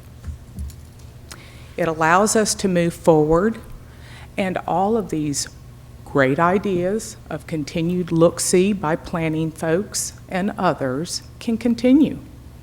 Again, I underscore, nothing precludes that this is etched in stone forever, and we will all die on the vine if we pass this ordinance. I encourage you to consider that. I respectfully ask you to act today, and let's move forward. And of course, I'm available to anyone if you have questions specific to how this impacts the port. Thank you for your time. I have a question. Thank you. Yes, ma'am. Thank Beth, you. go ahead. Thank you for your time. Were you aware that anyone could make an application as long as it came up to the council for the PUD, that nobody was precluded from acting? Right, I Okay, understand that. Thank you. Just wanted to make sure, because if you're marketing. What I would offer, because I do understand where you're coming from, Councilman Rich, the issue is that after 2 years of divisive debate and highly politicizing this topic, we have placed a very narrow segment of our business and industry in a position to where anything they do moving forward is going to be controversial. And what is to stop the next attack on the next set of businesses? Or we're not treating anyone equally here. We are identifying a specific industry, and we are succumbing to non-scienced and fact-based data that's been produced. I would offer, again, on the whole issue of investment and what kind of city do we want, there is no empirical data that these 100 years of terminal service to the Port of Mobile has impacted our economy and has adversely impacted investment. $1 billion alone in downtown Mobile, and there's more investment on the horizon citywide in each and every one of your districts. Sometimes just kind of sitting back, and we're the state, we recognize that. We're a little arm's length from this, but we're concerned about everybody being able to work on a level playing field and not be subjected to fear and a lot of bad accusations or bad data. Present it. Show me where it has impacted you. Transparency, I agree. Thank you. All right. Thank you. Ms. Lambert, before we go on, the mayor has asked to speak. Could Richard speak to this? Because there is some confusion about the rules and regulations, and I think he needs to set the record straight because it gets confusing as you go forward. How many more speakers do we have, Ms. Lambert? 7. 7? Okay, why don't you go ahead, just in case that will help clear up any other questions and concerns. It's just a point of clarification. Tell us who you are. I'm sorry, Richard Olson, Deputy Director of Planning for the City of Mobile. Just a point of clarification. The ordinance is dealing with planning approval, not PUD. Right. So I just want to make sure that when we're using the proper terms and not confusing the issue when using PUD. Different animal. Richard, what is the difference, just for the general audience? Well- And when they go before, they want to put in a tank on this property, what process are they going through? And is it going to be a public process?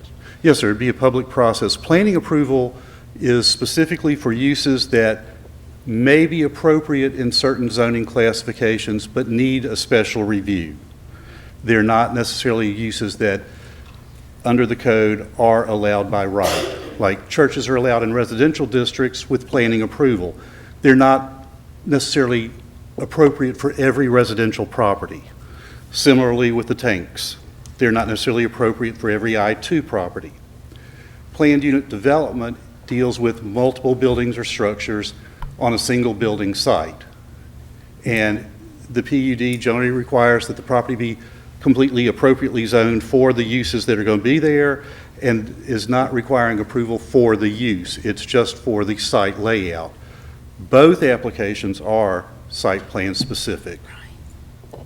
If someone tore down all their tanks and rebuilt according to the proposal that's before us, would they have to go through a PUD application before the Planning Commission? According to this ordinance, it does not appear so. Because they would be building on their footprint, basically, and And putting in the especially if you're same going- Yes, tank ma'am. with the same product. Yes, ma'am. But if they changed product, then, Well, if they change product, if it's not a product that under the ordinance requires planning approval, as petroleum storage does, or a hazardous material that requires planning approval, then the use, they could change, go to any other product without planning approval. The tanks before with the sulfuric acid, that was considered a hazardous material. That's why that created an issue when they went from petroleum. yeah, a different product, right? Correct. But if it were to go to a non-hazardous material product, then it would not have to go back to the Planning Commission. Right. And building on the same footprint, same sort of product, they basically are grandfathered in by this. Yes, ma'am. Okay. Any other questions while Mr. Olson is at the podium? Hang on, no questions from the audience. Mr. Manzi? For the sake of those who are in the audience and may not be familiar, can you briefly describe the process that was in place prior to the council's action 24 months ago? If someone wanted to replace a tank and/or if someone wanted to build a new tank, what was the process? Prior to the council's ordinance on the change of process, the application for planning approval would be submitted to the city to go to the Planning Commission. Staff would review that application, look at all the parameters that are set forth under the planning approval section, and prepare the staff report. It would go to Planning Commission. Planning Commission would hold the public hearing and then make a determination. If anybody disagreed with that determination, they had the option to appeal that decision to the city council. And that was for replacement tanks and new tanks? That's for any tank. Tanks at all? Yes, sir. So under what we're considering today, what would be the process? Under For what replacement and for new tanks? From my understanding of what is on the table today, if the site or contiguous property that is under control of the tank site is proposed for a new tank, whether it is additional or replacement, it does not have to go to the Planning Commission for planning approval. So all of the public discourse would be taken out of this particular ordinance that was embedded in the original one? Yes, sir. But it would be also true, excuse me, Mr. Manzi, Sure. that this has already gone through public scrutiny for that particular site, and it has been determined either favorably or unfavorably during that public process. If it is a new site without tanks, without the use already being approved, it would still go through a public process. The approval process was for what was presented to the Planning Commission. It was not for anything beyond that. Did not involve any contiguous property. It was simply for the site that was submitted to the Planning Commission. But under the current ordinance, would that be the case? Would contiguous properties owned by these entities, would they be grandfathered in as well and be able to replace and or build new tanks without having to come back for any further permissions from either the Planning Commission or the council? Under the proposal, that is the understanding of how it reads. But I think what Mr. Williams was asking, if they already had the particular tanks with particular product, if it was the same product and they had already gone through a planning approval some time ago for that particular product, then they would not be going back through. But if they were changing the product, then that would require going back to Planning Commission. No? Under the existing... No, the new. The new one?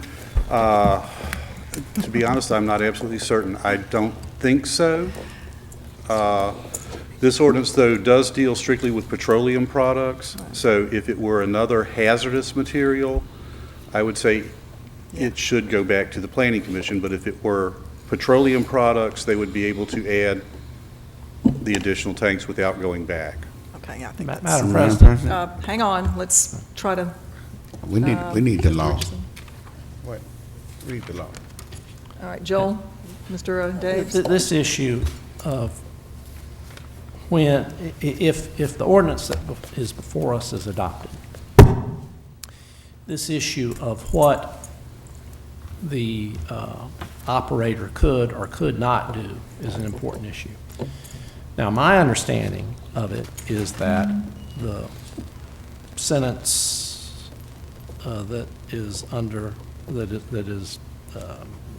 that's the source of this discomfort in Section 7B would allow an operator who is currently operating a facility with above-ground storage tanks that has oil products, and these are the NFPA 30 products. If that operator wanted to repair, replace, add new tanks to the existing footprint, they would not have to come back to the city or to the Planning Commission or do that. But if it was a product other than one of these NFPA 30 products, they would have to come back. Yes. Is that not correct? That is, I believe, what I was trying to say. Okay. Thank you. Madam President. Ms. Richardson. Before Mr. Olson leaves, Jim, is that your understanding? That the owner of this land, this footprint where we have these oil tanks, and they want to put a new one on, and they want to store a product that is not germane to what's already there, that they don't have to come back to the Planning Commission. Two different issues. Under this ordinance, if an owner owns Lot A, where he's got planning approval for... Could you pull the microphone over? That's We can two hear of you you. pointing at me. We still can't hear. Better tell the truth. If a company owns Lot A, where they have planning approval from the Planning Commission for 2 tanks, and owns Lot B, which is contiguous where there are no tanks. But it's on the same footprint. No, 2 separate lots. That is all, under this ordinance, considered one site, and they could add additional tanks to Lot B or Lot A without having to come back for planning approval. Okay? So that's one issue where you've got contiguous, Mr. Olson mentioned the contiguous parcels of property. So you've got Lot A that received planning approval, Lot B that didn't. Under this ordinance, they're both grandfathered in. Okay. Now let's change the example.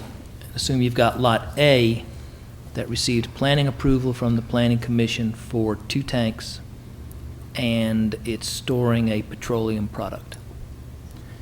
If the company decides we don't want to store petroleum in that tank, those two tanks anymore, and they want to go to some other hazardous substance.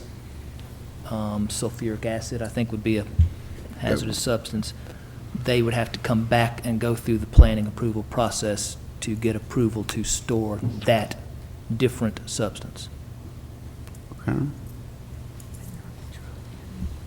All right, one more question, please, Ms. All right, Madam Mr. Williams, go President. ahead. And that is that the existing footprint, we had this discussion before with the definition of capacity. The existing footprint is spelled out better in this ordinance. It says that at the time of enactment, that there'll be a measurement. And the footprint must be included in the PUD. If it is not, it's not part of the PUD, they would have to go back to the PUD process. This is not taking somebody out of the PUD. So if it was not part of their site plan, either as a proposed future or possible future expansion, then they have to go back to the PUD. Yes, sir. I'm sorry, I misspoke earlier. Yes, sir, they would have to reapply to modify the PUD. Thank you. Well, just for, Mr. Manzi? Yes, ma'am. For clarity's sake, I want to make sure certain that I'm hearing correctly and that everyone else is as well. So, if a current operator under this ordinance that we're considering today, if a current operator were to purchase property contiguous to his current operation, in order for him to utilize that land for new tanks, he would have to go through the planning commission process and all of that? Or is what you said earlier accurate in that if he got that land after he had already been operating, that the Lot A and Lot B, which would be the new lot, would both be grandfathered in? As long as he owned both lots at the time of adoption of this ordinance, they would both be grandfathered in. If he acquired Lot B after the adoption of the ordinance, Lot B would not be grandfathered in and would have to go before the Planning Commission. It would have to go through the process. But it's all about under control at the time the ordinance is adopted. Let's go back to Mr. Williams' question for a minute. All right, go ahead. Let's assume that we enact this that's before us today, and the operator, at the time we enact this, has Lot A and Lot B, okay? Owns Lot A and Lot B, they're contiguous parcels. The existing PUD that he's operating under only covers Lot A. It does not cover Lot B. Lot B was never part of the original grant. Now he wants to build a tank to hold petroleum products on B. Does he have to come back to the city? Yes, sir. Under a PUD, he would have to come back to the city for planned unit development approval. The review for planned unit development approval doesn't necessarily look at the use. So that's something that is up to this council as to what you choose to adopt or not adopt. All right, to piggyback then, so it wouldn't matter what the use was at that point. If they had petroleum product on Lot A, Lot B, he has to come back to the Planning Commission anyway for whether it's petroleum product or wood chips or anything else, correct? Only if it's hazardous material would he have to go to the Planning Commission for planning approval. If it's multiple tanks, I don't know, I think I'm getting confused. No, hey, I think that the answer is, Well, he said one thing and it was just, I was if I could I defer ahead. to Mr. Anderson Yeah. and let him? Yeah, Doug. I'm sorry, I heard too many contradictory statements. Yeah. Doug Anderson, Thank Byrne you. Foreman Law Firm. I'm Right. the attorney for the Planning Commission. And it's my understanding that if you look at the last sentence in 7B, it doesn't make a difference between, or it does not differentiate between planning approval or PUD. It says, new tanks that are additional tanks and are not replacement tanks for existing tanks may be constructed on sites without further planning commission approval. So that means no PUD, no planning approval. That's the way that that sentence that y'all inserted, that's what it does. So it's grandfathered completely. So both sites, contiguous sites, whether one has any tanks on it or not. That's correct. Yeah. Mr. Williams? I'd like to ask our council. Sorry, I'd like to ask our council, if we strike the word commission, does this significantly change this ordinance? Because I read it over and over and over, and in my head, what I heard was planning approval, much as had my friends on the administration as well. So what is your opinion if we strike the word commission? And I know how you came to that conclusion, because this ordinance before you deals with planning approvals, Right. not the PUD process. If you strike that word commission, it would then say that new tanks could be constructed without further planning approval. And that would not be such a substantive change, in my opinion, that would require re-advertising. Okay, thank you. Gonna need a recess, by the way. All right, do you have any other further questions, Mr. Williams? No, thank you, Madam President. All right, any other questions of Mr. Olson or Mr. Anderson, since they were both just here? All right, Madam President, Mr. before we- Richardson? Yes, so, Jim, we can just say, we can add the word with plan approval. You could, yes. With planning approval? Yes. Which is what's required now. So Right. adding that would not change anything. All right, since we've got some people talking up here right now, I'm going to call just a 5-minute recess, if y'all don't mind, and we'll come back. How many more people are going to speak, Lisa?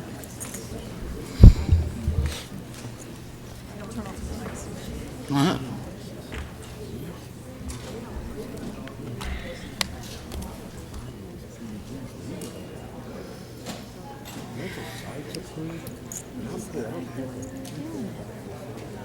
This is ridiculous. I mean,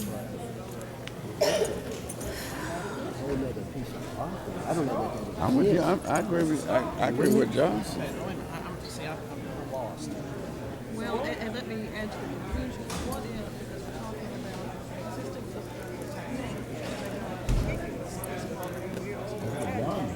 what if we make the existing footprints grandfathered contiguous use? Well, I'll say it's PUD. If it's on the PUD, if the PUD is only been approved for contiguous property, then we shouldn't have to come back.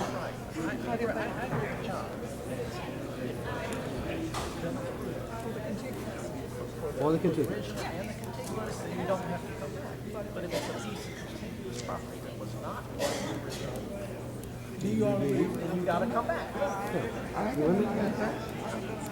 That's the fix right there. I mean, and then everybody gets to, they've already got to voice their opinion. It's gone through the process. Why should they have to go through a second time just because they're improving the tank? Any new or new land, new acquired land, we have to go through the process. That's not part of the site plan. I'm not against that either. Okay, but I got, and that solves, No. You understand where I was going with that? that was solved. That protects everybody. That doesn't But we would turn only be us. grandfathering the pieces of property they have now. Not Right. the future property. Planning approval on now. That's If it's on- right. If it's on a P, if it's in the P. I'm in. It's already gone through the process. Well, what we would do is. You gotta, still gotta get the building permits and think that we're not gonna know what's going in. Me too, I gotta go. Whatever they go back to anything before now. I mean, any truly new development, new site, Right, but any new site plan. Gotta come back. I'm really, okay. you're still allowing development without.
All right, thank you. That 3 minutes kind of turned into a little bit longer, I would say. 4.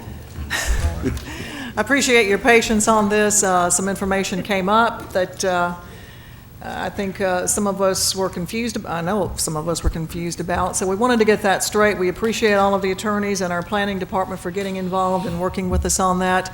Mr. Olson did a great job of trying to, I think things through off the top of his head without the ordinance being in front of him, so I appreciate you doing that. And we are still working through some of this, so again, I appreciate everybody's patience with this. We're going to continue now. We do have some more speakers. Ms. Merchant is going to take over from Ms. Lambert. Casey Callaway is next. All right, Casey Callaway.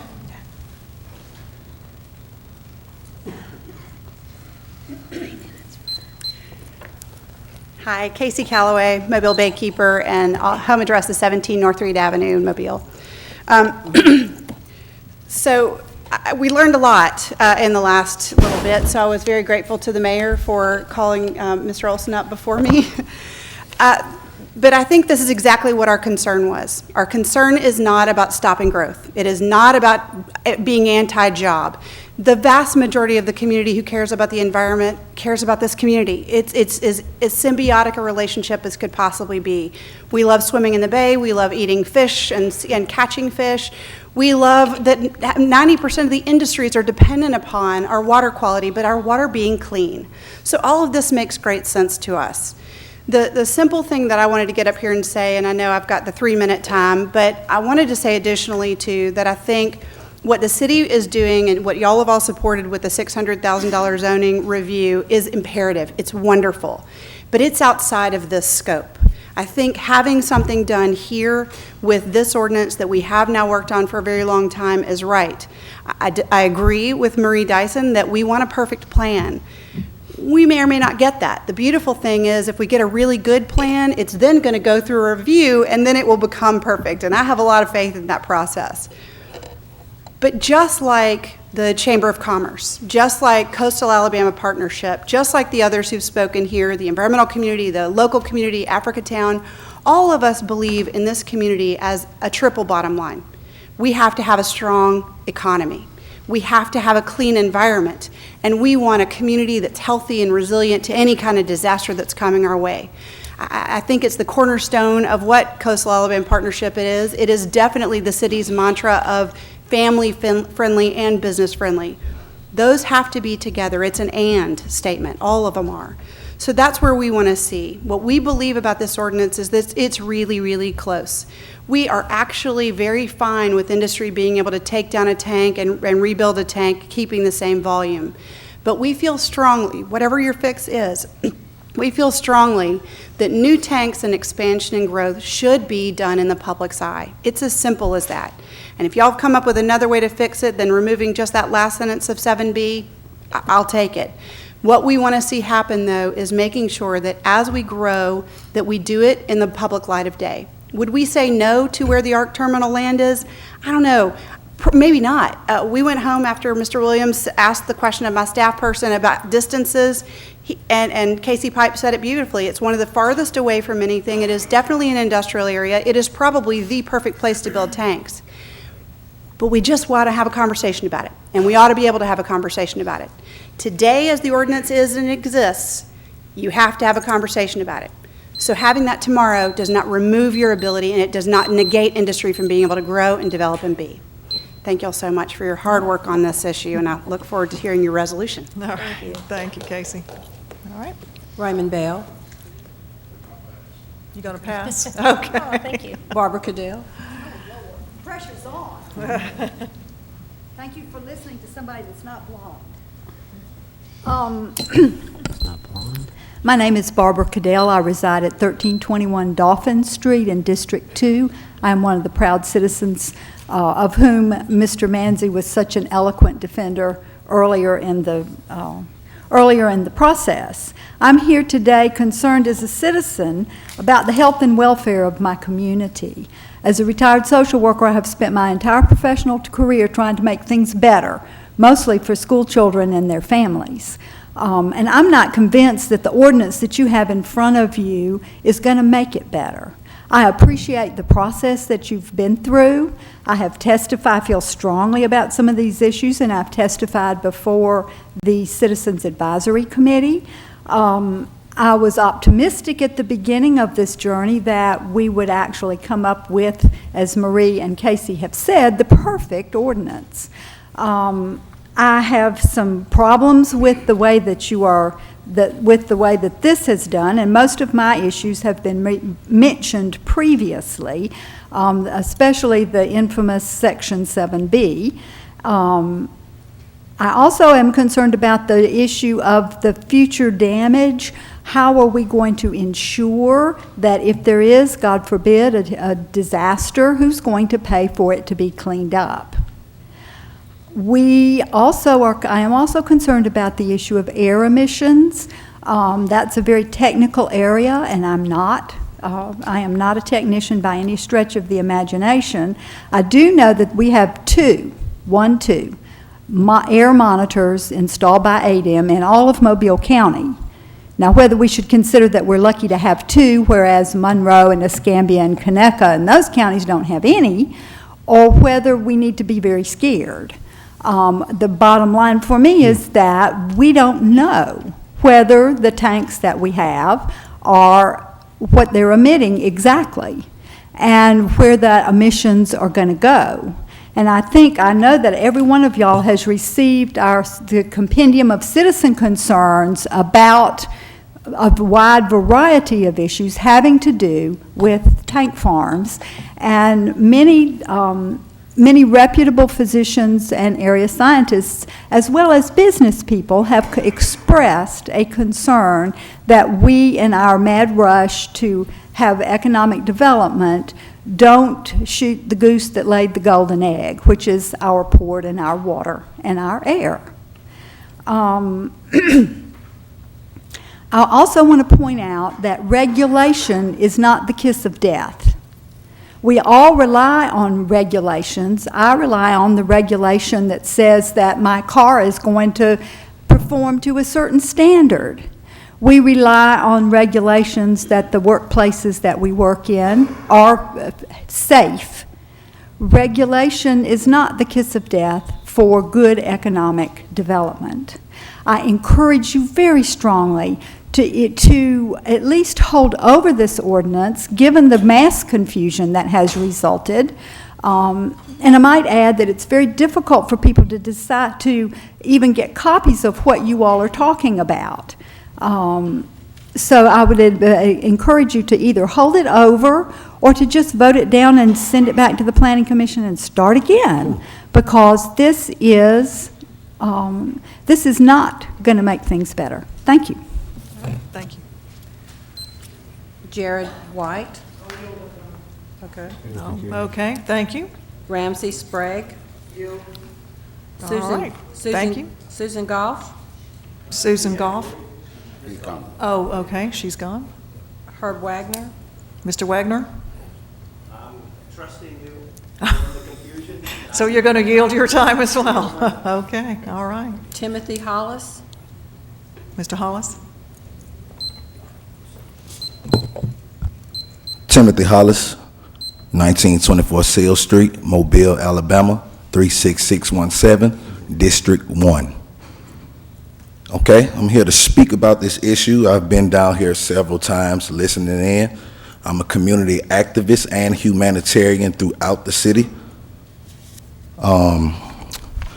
This issue brings great concern to me, myself, my citizens in my neighborhood, my surrounding citizens in surrounding neighborhoods, and as well as the future, our children who are subject to these emissions with their little bodies.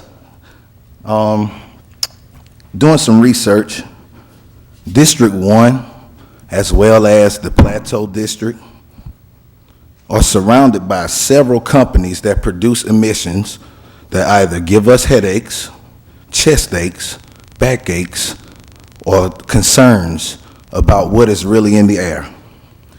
We have close to, the main thing I'm coming to say is, this doesn't just affect downtown, this doesn't just affect Plateau, This affects Tomanville. This affects Trinity Gardens. This affects The Bottom. This affects any neighborhood that runs along the side of Mobile River. We have Mobile Rosin Oil Company, Occidental Chemical Corp., Ashland Hercules, Kimberly-Clark, International Paper, Bay Paper, Gulf Lumber Co., New Star Energy, CSX, Moss, MC Junkin Red Corp., Midstream Fuel Services. Just a few of our companies that reside on the Mobile River and along these other neighborhoods that engulf and surround these neighborhoods that are putting us in danger. I don't understand why we need 30 to 40 extra tanks when we already have at least 100. I don't understand why we're allowing $600,000 to go to a zoning company when we need to enhance the zones that are already torn down, i.e. Tomanville, right down Highway 45, right in front of where the old Winn-Dixie used to be, and it doesn't look like it did when I was 20 years ago. We need to circulate our income. We need to create an outlet to provide more grants and more loans for small business owners. I'm a freelance photographer and a freelance videographer. I travel to all our surrounding major cities, just as you all on this council do, from Jacksonville to New Orleans, from Atlanta to Houston. They have a lot of small businesses. They don't have oil tank storage in a surplus in most of these places because some of these places like Atlanta, they don't have water around, but they have a lot of small businesses. I network with a lot of the small business owners because, as I stated, I'm a freelance business owner. So I'm a small business right here in front of you. It's a concern to all of my neighbors. It's a concern to all of the surrounding communities. Are people important to you, or is money important to you? That's a question I have for the council. I really don't have much more to give to you except for the fact that I'd appreciate if you all would take more time into looking for a different spot. Mobile River is big enough to find a different spot. Mobile Bay is large enough to find a different spot. And as I go, I would like for you all to know, I commend you for your efforts and the development that this town has taken because of your efforts, it allowed me to decide in my mind to move back home because this city is growing. But we don't need to kill the people off in the next 15 to 30 years with emissions added to the ones that are already killing the people off. As I go, remember, politicians have power, but the people put politicians in place. Thank you. All right, thank you. Ms. Merchant, is that all? Oh, all right. Those are all the speakers that have signed in today. Appreciate you all coming. For a lot of folks, this is the second week in a row, so thank you for sticking with us and for coming back and sharing your concerns and ideas. So with that, I will throw it back to the council. We have a motion on the floor, which is the amendment. So I will open it up for discussion with the council.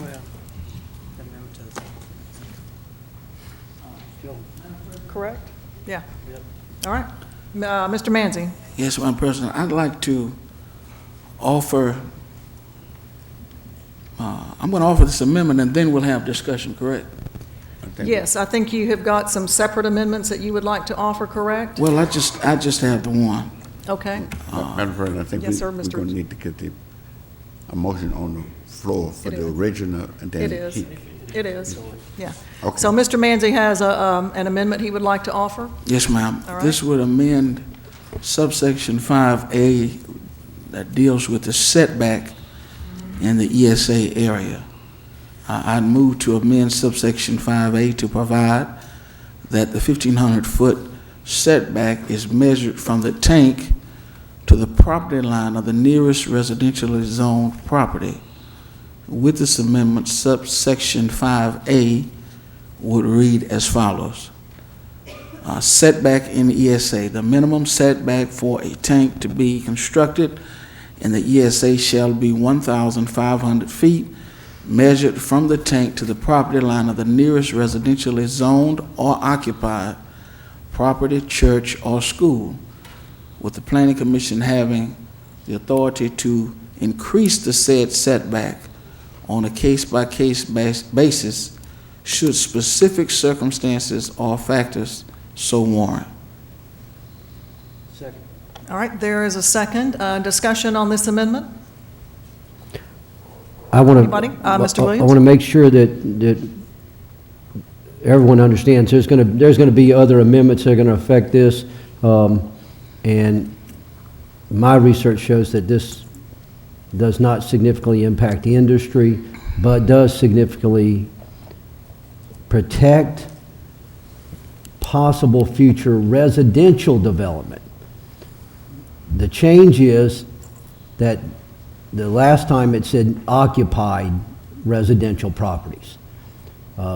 If we want to continue the expansion and development of these areas that we're talking about, we have to protect the possible residential properties, regardless of where that house may be located in the future. And so I think it's a good motion. I applaud my colleague and happy to support. All right. Anyone else? I'd like Mrs. Rich? clarification. There, what about church and schools? I think it was mentioned. It's in there. Yeah. Occupied property, church, or school. Okay, thank you. Anyone else? Mr. Richardson? Yeah, Madam President, I believe that Africatown has been hit harder than any residential neighborhood in the city regarding these tanks. And I agree with Councilman Manz's amendment because it certainly will protect the citizens in Africatown. And I agree that 1,500 feet from the nearest resident, not the residential property, not resident, is going to help that community tremendously. I support it 100%. All right. Any other discussion on this particular amendment? I too want to, just to piggyback on what's already been said, one of the reasons that we started this process in the first place was to try to protect the people in Africatown and Plateau because we knew that they were next door to a lot of the industry. And so with this amendment, the setback in particular, even with the ordinance as proposed, the setback was one of the most stringent in any port city. So we know that industry is taking a hit on this. We understand that. But again, part of our concern, a big part of our concern, was to protect the neighboring residents to industry. And I thank Mr. Manzi for coming up with this amendment. I think it's good that we are able to do this. We're able to protect and also to hopefully promote industry as we go forward. Is there any other discussion? All right, all in favor of this amendment? Aye. Opposed? The amendment carries. Madam right. President, Mr. I have two amendments, and I'd like to take them one at a time. The first amendment has to do with the definition of site under the definitions. And my amendment would delete the current definition of site and substitute the following. Site, land under common ownership or control located in an I-2 district being utilized in whole or in part on the effective date of the amendment, adding this subsection K for the purpose of the operation of one or more above-ground oil storage tanks. All right, I'll second the amendment. Did everybody hear that and understand it? Yeah. Would you read it again? Site, land under common ownership or control located in an I-2 district being utilized in whole or in part on the effective date of the amendment, adding this subsection K for the purpose of the operation of one or more above-ground oil storage tanks. Gotcha. My understanding is that this definition is the one adopted by the Planning Commission. Is that correct, Mr. Rossler?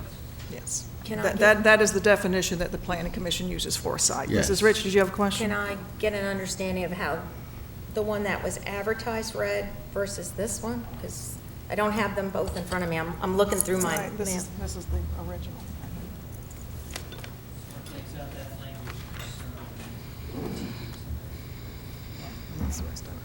Could you speak in the mic, Mr. Rossler? Yeah, Jim. No, turn it on. There you go. This one takes out that language concerning contiguous land. And so it goes back to the way the planning commission had recommended? Yes. Yes. And so how does that apply? Can I get like an example? I need tangibles. What you're saying the difference is by removing the contiguous. How does that change? Let's stick with my Lot A, Lot B example. Okay. You got Lot A that went through the planning commission process and received planning approval to put 2 tanks. Under the amendment Mr. Daves just proposed, that would be the site. If the same owner owns Lot B that did not go through the planning approval process under the proposed amendment, Lot B would not be included But as a anything on... contiguous site. Okay, but if they went through the planning process for Lot A, are they able to come back onto Lot A and then move from 3 to 5 if the acreage would permit them to do so? And the difference from the 1,500 feet, because I guess staff would go out there and look at that. That wasn't what was approved initially, but could they expand on a site-specific initially? I understand that you have a vacant portion of their lot that was not included. So can they go from 3 tanks to 5 tanks without public exposure on Lot A? If the grandfather clause, which would be the subject of the next amendment, passes. Yeah, because I think what we're looking at here is just strictly the Site. site definition. all I don't we- think it speaks to what you're All actually this asking amendment about. that Mr. Daves just made does is Define narrow the definition site. of site. That's all. Make it easier for staff to understand what's the It's going- It's applicant. easier for me to understand. Yeah. I don't want It's to speak going for back to other the way- people, but it Yeah, they use it Well, they're the anyway. ones that are going to interpret it. it narrows it We're and gonna- shrinks it because They- you're getting away from the inclusion of the contiguous. Okay, all right, I get that. Okay. Mr. Williams, did you have a question? No, ma'am. Thank you. Okay. Any other discussion of this particular amendment? All right, all in favor? Aye. Opposed? Okay, Madam President. Yes, sir. My second and final amendment. This has to do with Section 7B of the proposed ordinance, and I would move that the final sentence in that Section 7B be deleted and the following replace it. New tanks that are additional tanks and are not replacement for existing tanks may be constructed on sites that already have planning approval or that did not require planning approval at the time constructed. Provided that a building permit is received, the tank complies with all then existing regulatory requirements, and the planning department is provided the information required by 64.4 and so forth through the rest of what it originally appeared.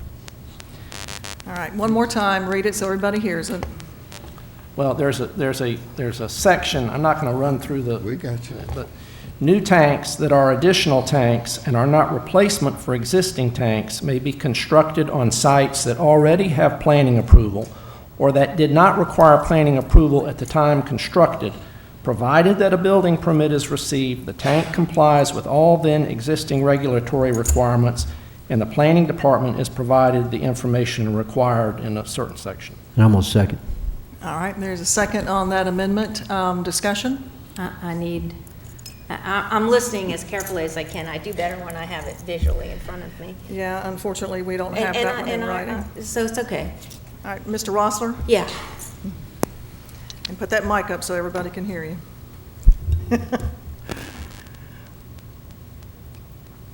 And I have to look at it too.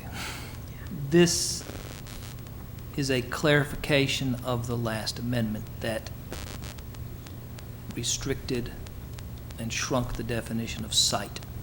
So now, under this proposed amendment, the only site, the only land that is being grandfathered that would allow new tanks to be constructed without going back through the process is land that has already received planning approval or that did not require planning approval at the time that the tanks were constructed. Amen. Okay, so does that in retrospect do away with 7B? Where they were grandfathered in? It changes It clarifies. and clarifies the scope, and again, restricts the scope of that grandfathering. So if an applicant was to come in and they were approved through the planning process, and it went through the planning commission, no appeals, and they got let's say three tanks on that particular portion of the property that they showed, they could come back and build a similar tank to hold the same thing, maybe, would it mean bigger, more storage, like going from 100,000 to whatever, or getting smaller, like we did with the sulfuric acid, remember all that, where they were actually claiming they were downsizing, was their rallying cry at the time?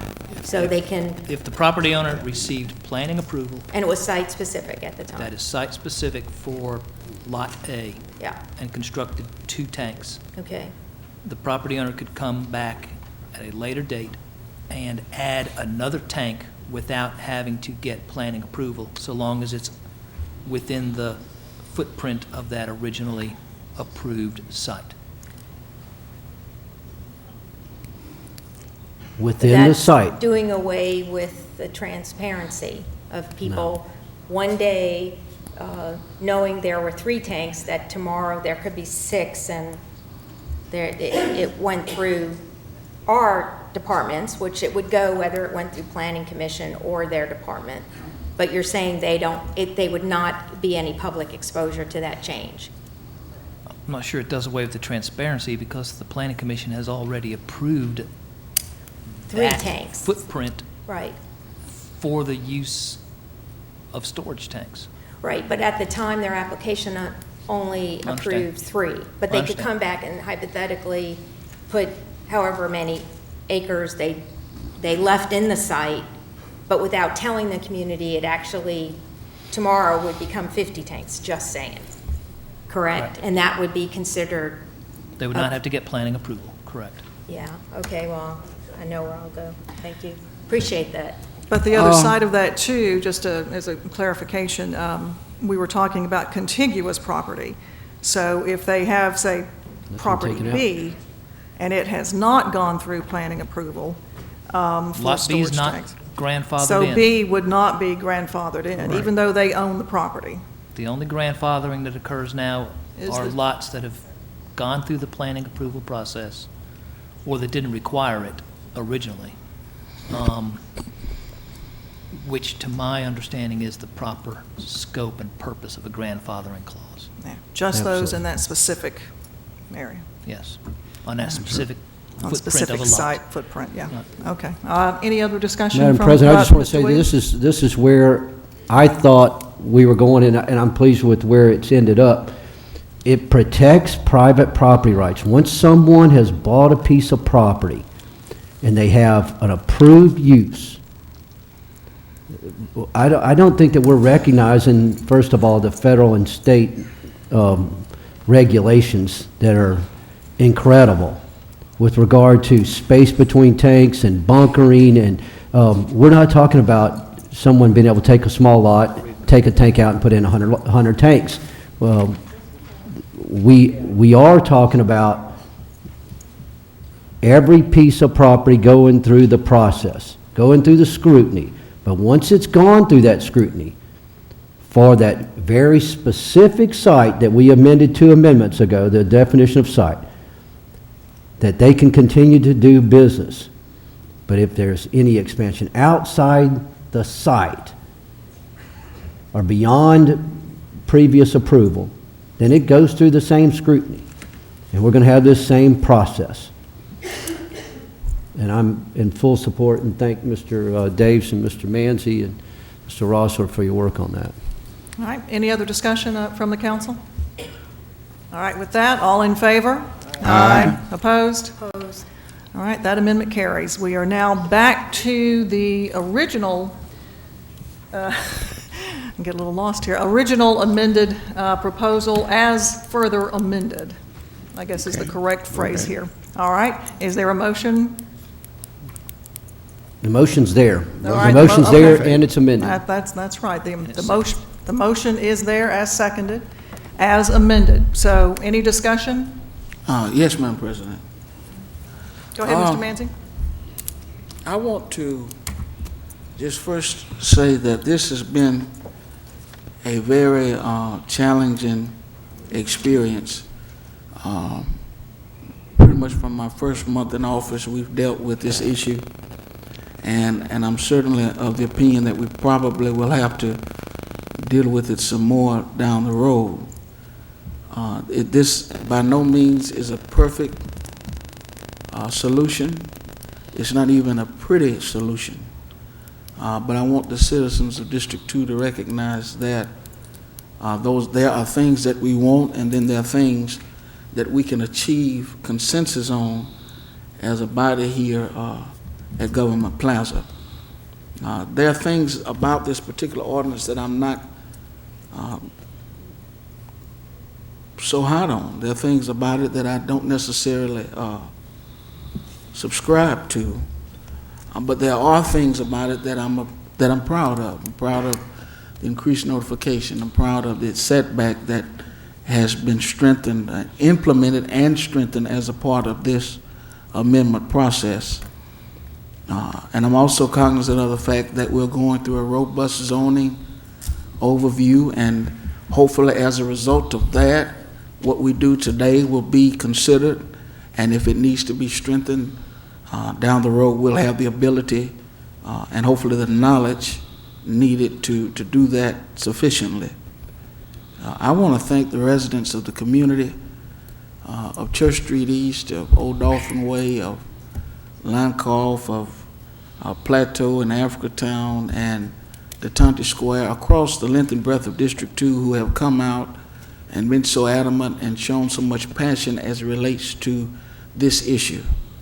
I understand that there will be those who leave here today perplexed and even somewhat disappointed. And I don't shirk from acknowledging that I will probably be one of those individuals, but acknowledging the political reality, we have the ability now to insert this setback and protect those communities that we've been working to protect. We'll have the ability to watch the process to see how it might need to be further amended, especially in light of whatever recommendations our zoning consultant might make.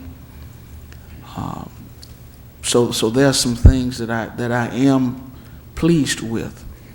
Again, by no stretch is this the perfect solution. You know, I often hear people reference the Cadillac plan. This is not the Cadillac. I would not even call it a Ford at this point. But it will move us down the road. It will give us the opportunity to observe how this process plays out. And it'll give us the ability at any subsequent date in the future to make any modifications needed, hopefully with the knowledge gained from employing this zoning consultant. This has not been an easy task because we have individuals who have certain mindsets, and I get that because I have mine. And we have had to come together to try to cobble together an ordinance that will provide further protection for our communities while also being respectful to future business growth, positive business growth in the city of Mobile. So it's with great reluctance that I'm going to support this compromise. It's been a long time coming, and I'll say for the third time, it's neither a pretty ordinance, it's not the perfect ordinance, but it provides strengthened protections for the communities in our district. It it breaks up that contiguous concept that said that if a person bought a piece of property, that would be considered and grandfathered in. It breaks that up. And so, again, it's with a certain degree of reluctance that I'm going to support moving forward with this ordinance with the subsequent amendments. All right, thank you. Anyone else? Yes, ma'am. Mr. Daves? I have just a few words, and I'd like to start out by saying that everyone comes to this discussion with pure motives. As I've said often, I and my colleagues on the council, and I believe all of us as citizens of the city, share the same vision for our city. The mayor calls it One Mobile, but I think we might all call it something different, but the vision is the same. Where we disagree is how best to get there. That disagreement is normal, but I never doubt anyone's motives. We all have the same vision in place. This is a particularly difficult issue because in this we have to balance the legitimate concerns of our downtown and Africatown Plateau residents who understandably are concerned about growth in the petroleum industry nearby to their homes. On the other hand, we have to be concerned about the economic well-being of the entire city. And the fact of the matter is that the Port of Mobile is the economic engine that drives our city. We would not have Airbus here without the port. We would not have Austal here without the port. We wouldn't have TK here without the port. We wouldn't have hundreds of small businesses here without the port. And petroleum products drive our port. Almost all, if not all, of the petroleum products that are stored in these various tanks are used here locally or regionally. Very little, if any, is transshipped elsewhere. We've got the petroleum, or the ships use ports. The ships need petroleum products. The trucks need petroleum products. We need petroleum products. We've got to have the petroleum products to keep the port growing. I think that through a long, complicated process, we have come up with a compromise solution, which, as Reverend Manzi points out, is not perfect from almost anybody's standpoint. Compromise solutions are rarely perfect from almost anybody's standpoint. Generally, everybody goes away disappointed in one form or another. I also do not think that this discussion is going to end today. I foresee this discussion going on for a very long time indeed. What we're doing today moves us ahead, and I look forward to the continuing discussions on this topic going forward. I will be supporting this compromise solution. Thank you. All right. Anyone else? Mr. Richardson? Yes. Thank you, Madam President. I was one of the first sponsors who put the ordinance before the council regarding tank farms. And we didn't have an ordinance from another city to go by. And we have been told by professionals that the oil company didn't have to tell us what was in the tank. They can say it's oil in the tank. They didn't have to say what kind of oil it was. They didn't have to go through that to tell us anything.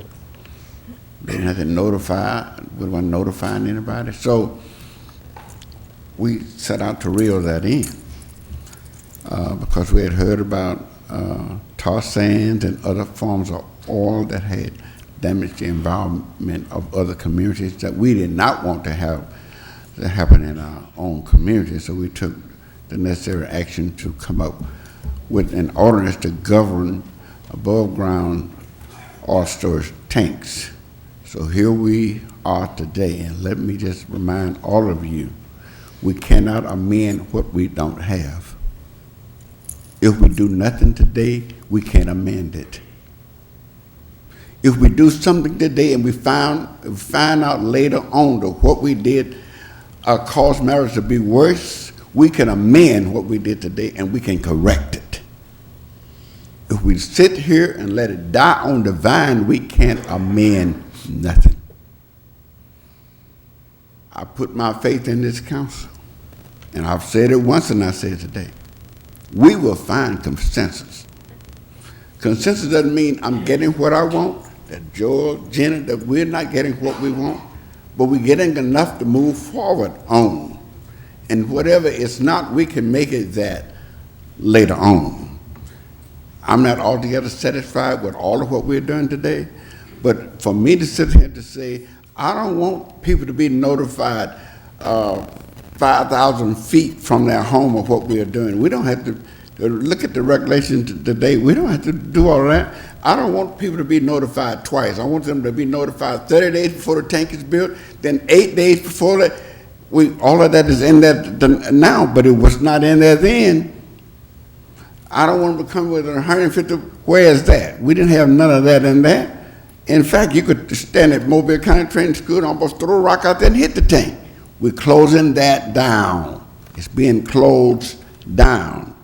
We have enough good, I believe, today in this ordinance for us to move forward and correct whatever misgiving down the road by amendments if we have to. I'm voting for it. It ain't all what we want. It's better than what we had. All right, thank you. Mrs. Richards, you want? Yes, thank you very much. I'm disappointed, I guess you can tell, and that is because for 2 years it went through a very public process. Started with an ad hoc committee, went to the Planning Commission. The council kept wondering when we would get the Planning Commission recommendation. We were finally given it, and then about 2 weeks after that, I was asked to attend a meeting, which was not a very public meeting. We didn't have press. It was just one at a time. Council people went in to review. Honest to goodness, I didn't think it was going to be what we would be voting on today, because I knew that it was not part of the full public process. And so for my disappointment started out at that angle. But I knew that I could count on the community on both sides of the argument to come out and try to lobby their positions. And but it was basically written by Keep Mobile Growing. I believe that's the name of the group. And I think they were the weight behind it. And of course, Ms. Callaway with Baykeepers. But she had expressed not once but twice, quite strongly, the need to keep everything public. And we have, even with extending who gets notification, there won't be a need for notification. And I think the issue that we had with the sulfuric tanks and the misunderstanding that the company had on what it was allowed to do, and then at the last minute we found out that they should have known, but they didn't. And I think we've just created an ordinance that, again, is not transparent and does not get the exposure that our community deserves from all parts of the community, not just people who back up to it. Because I certainly don't personally represent individuals that back up to it. I think I know that I represent a lot of healthcare officials who were very adamant about taking those statistics into account. And when you give economic standards and what it represents to a community, I believe that there are two sides to that equation. And maybe because I'm married to somebody in the health industry, so I weigh towards that equation.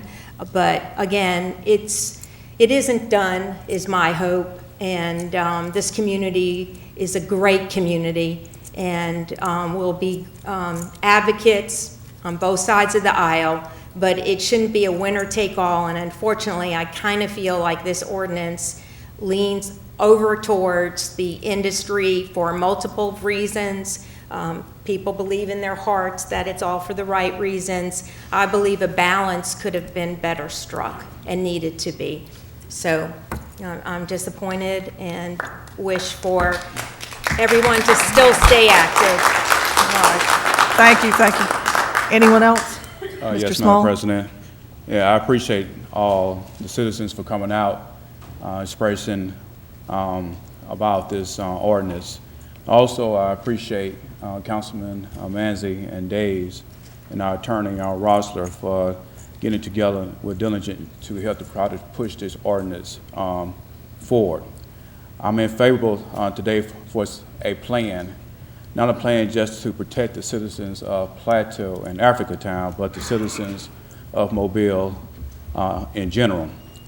Looking forward for more dialogue in the future with the consultant company that the city will hire for a comprehensive plan for not just only Africatown or District 2, but all the districts in Mobile, Alabama. This conversation will not end today. This will be an ongoing conversation. But we have to start somewhere, and we have to put down some boundaries to protect the citizens of Mobile. So I will be pushing forward with this plan today, but also we'll be looking to hear from the mayor and administration with this consulting company for a better tomorrow for the city of Mobile. Thank you. All right, thank you. I do want to again thank everyone who has come out, who spent more than 2 years working on this issue. It has been exhausting for you all, as it has been for us. This conversation is not ending, obviously. We have zoning that will be underway soon with some consultants coming in to look at revamping all of our zoning ordinances, which will include a lot of community input, and they will take a look at the industrial side. Probably not first up on their agenda, but it's certainly going to be there, as we talked about this morning.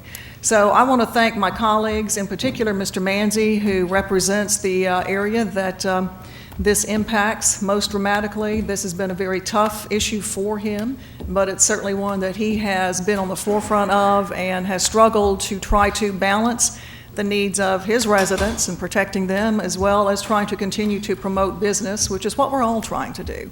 So again, just thank everyone for coming. As my colleagues have said, it's probably not a pretty ordinance. It's not perfect, but we are certainly getting there, and we will continue the discussion as we go forward and look at revamping the city's zoning ordinances. Any other discussion? All right, with that then, all in favor? Aye. Aye. Opposed? Opposed. One in opposition. All right, thank you. Announcements. Mr. Williams? No, thank you. All right, Mr. Small? Thank you, Madam President. On this past Saturday, District 3 had its 4th annual Easter egg hunt. Even though it had rained on Saturday morning, it cleared out on Saturday afternoon for this great event. We had almost just about 1,000 kids to show up on this past Saturday at the Maribel Elementary School. And we had special guest appearance by the Easter Bunny himself, Doc Metcalf, Olaf, SpongeBob, and the Ninja Turtles. I would like to thank all the sponsors and volunteers that helped to make this great event successful. We passed out over 6,000 eggs. We had hot dogs, we had potato chips and drinks, and we also have prizes for the adults. Also would like to thank Cumulus Broadcasting for their diligence. Also the Port City Second Liners, Buffalo Rock, Greer's, Kappa Alpha Psi, Jack and Jill. Also like to thank the mayor and administration staff for all the work they had done, all the volunteers, and especially the principal of Maribel Elementary School, Mrs. June Stanford. I'd like to thank everyone again for coming out on this past Saturday to make this annual event very successful. Looking forward for planning for the 5th annual event on next year. On this evening, I will be bringing greetings at the May Eames Middle School at 1901 Hertel Street. This evening, there will be a community meeting talking about brownfields. This meeting will take place at 6:00 p.m., inviting the citizens to come out to get informed and get involved in the City of Mobile Brownfields program. Representatives from the United States Environment Protection Agency, the Alabama Department of Environmental Management, and the City of Mobile management team. And consultant will be present to inform you on the details of the City of the Mobile Brownsfield assessment grant. Again, this would take place on this evening at 6:00 p.m. at the May Eames Middle School. On this coming Saturday, I will be bringing greetings at the 3rd annual Creighton Murder Trail Ride, which would be held and kicked off at the Arlington Park off of Broad Street. This event is hosted by the Mobile United, This is a trail ride along the Brooklyn, Aeroplex, Mobile Bay. So inviting all the citizens to come out. The admission is free. And to come out at 8 o'clock on this coming Saturday at the Arlington Park and ride along the scenic views of Mobile Bay to see how beautiful District 3 is. This bike ride is about 12 miles, and it will be a fun event.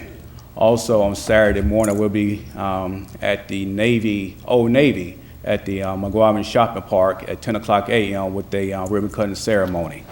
So just remember that District 3 is the place where things are happening. Thank you, Madam President. All right, thank you. Ms. Rich? Thank you very much. I'd like to remind people of the District 6 community meeting this Thursday at 6:30 at the Connie Hudson Senior Center. We'll be going over the proposal for traffic flow on Hillcrest, which is quite congested at certain times of the day and needs some relief, and also looking at the design concepts for Medal of Honor's reinvention of Playground Express, again, Thursday at 6:30. I'd also like to announce a Pops concert that's coming up at Medal of Honor Park in the Pavilion on Saturday, April 16th at 7 p.m.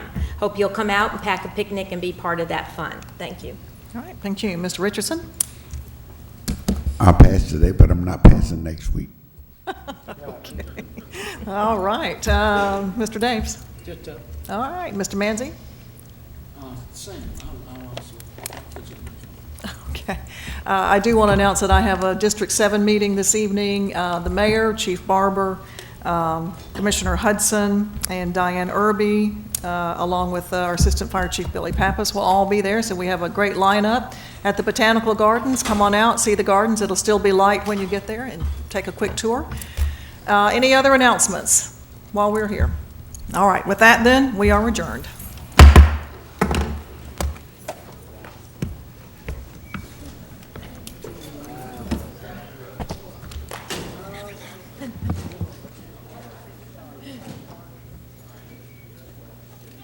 Hey, Deidre, did you get my reappointment?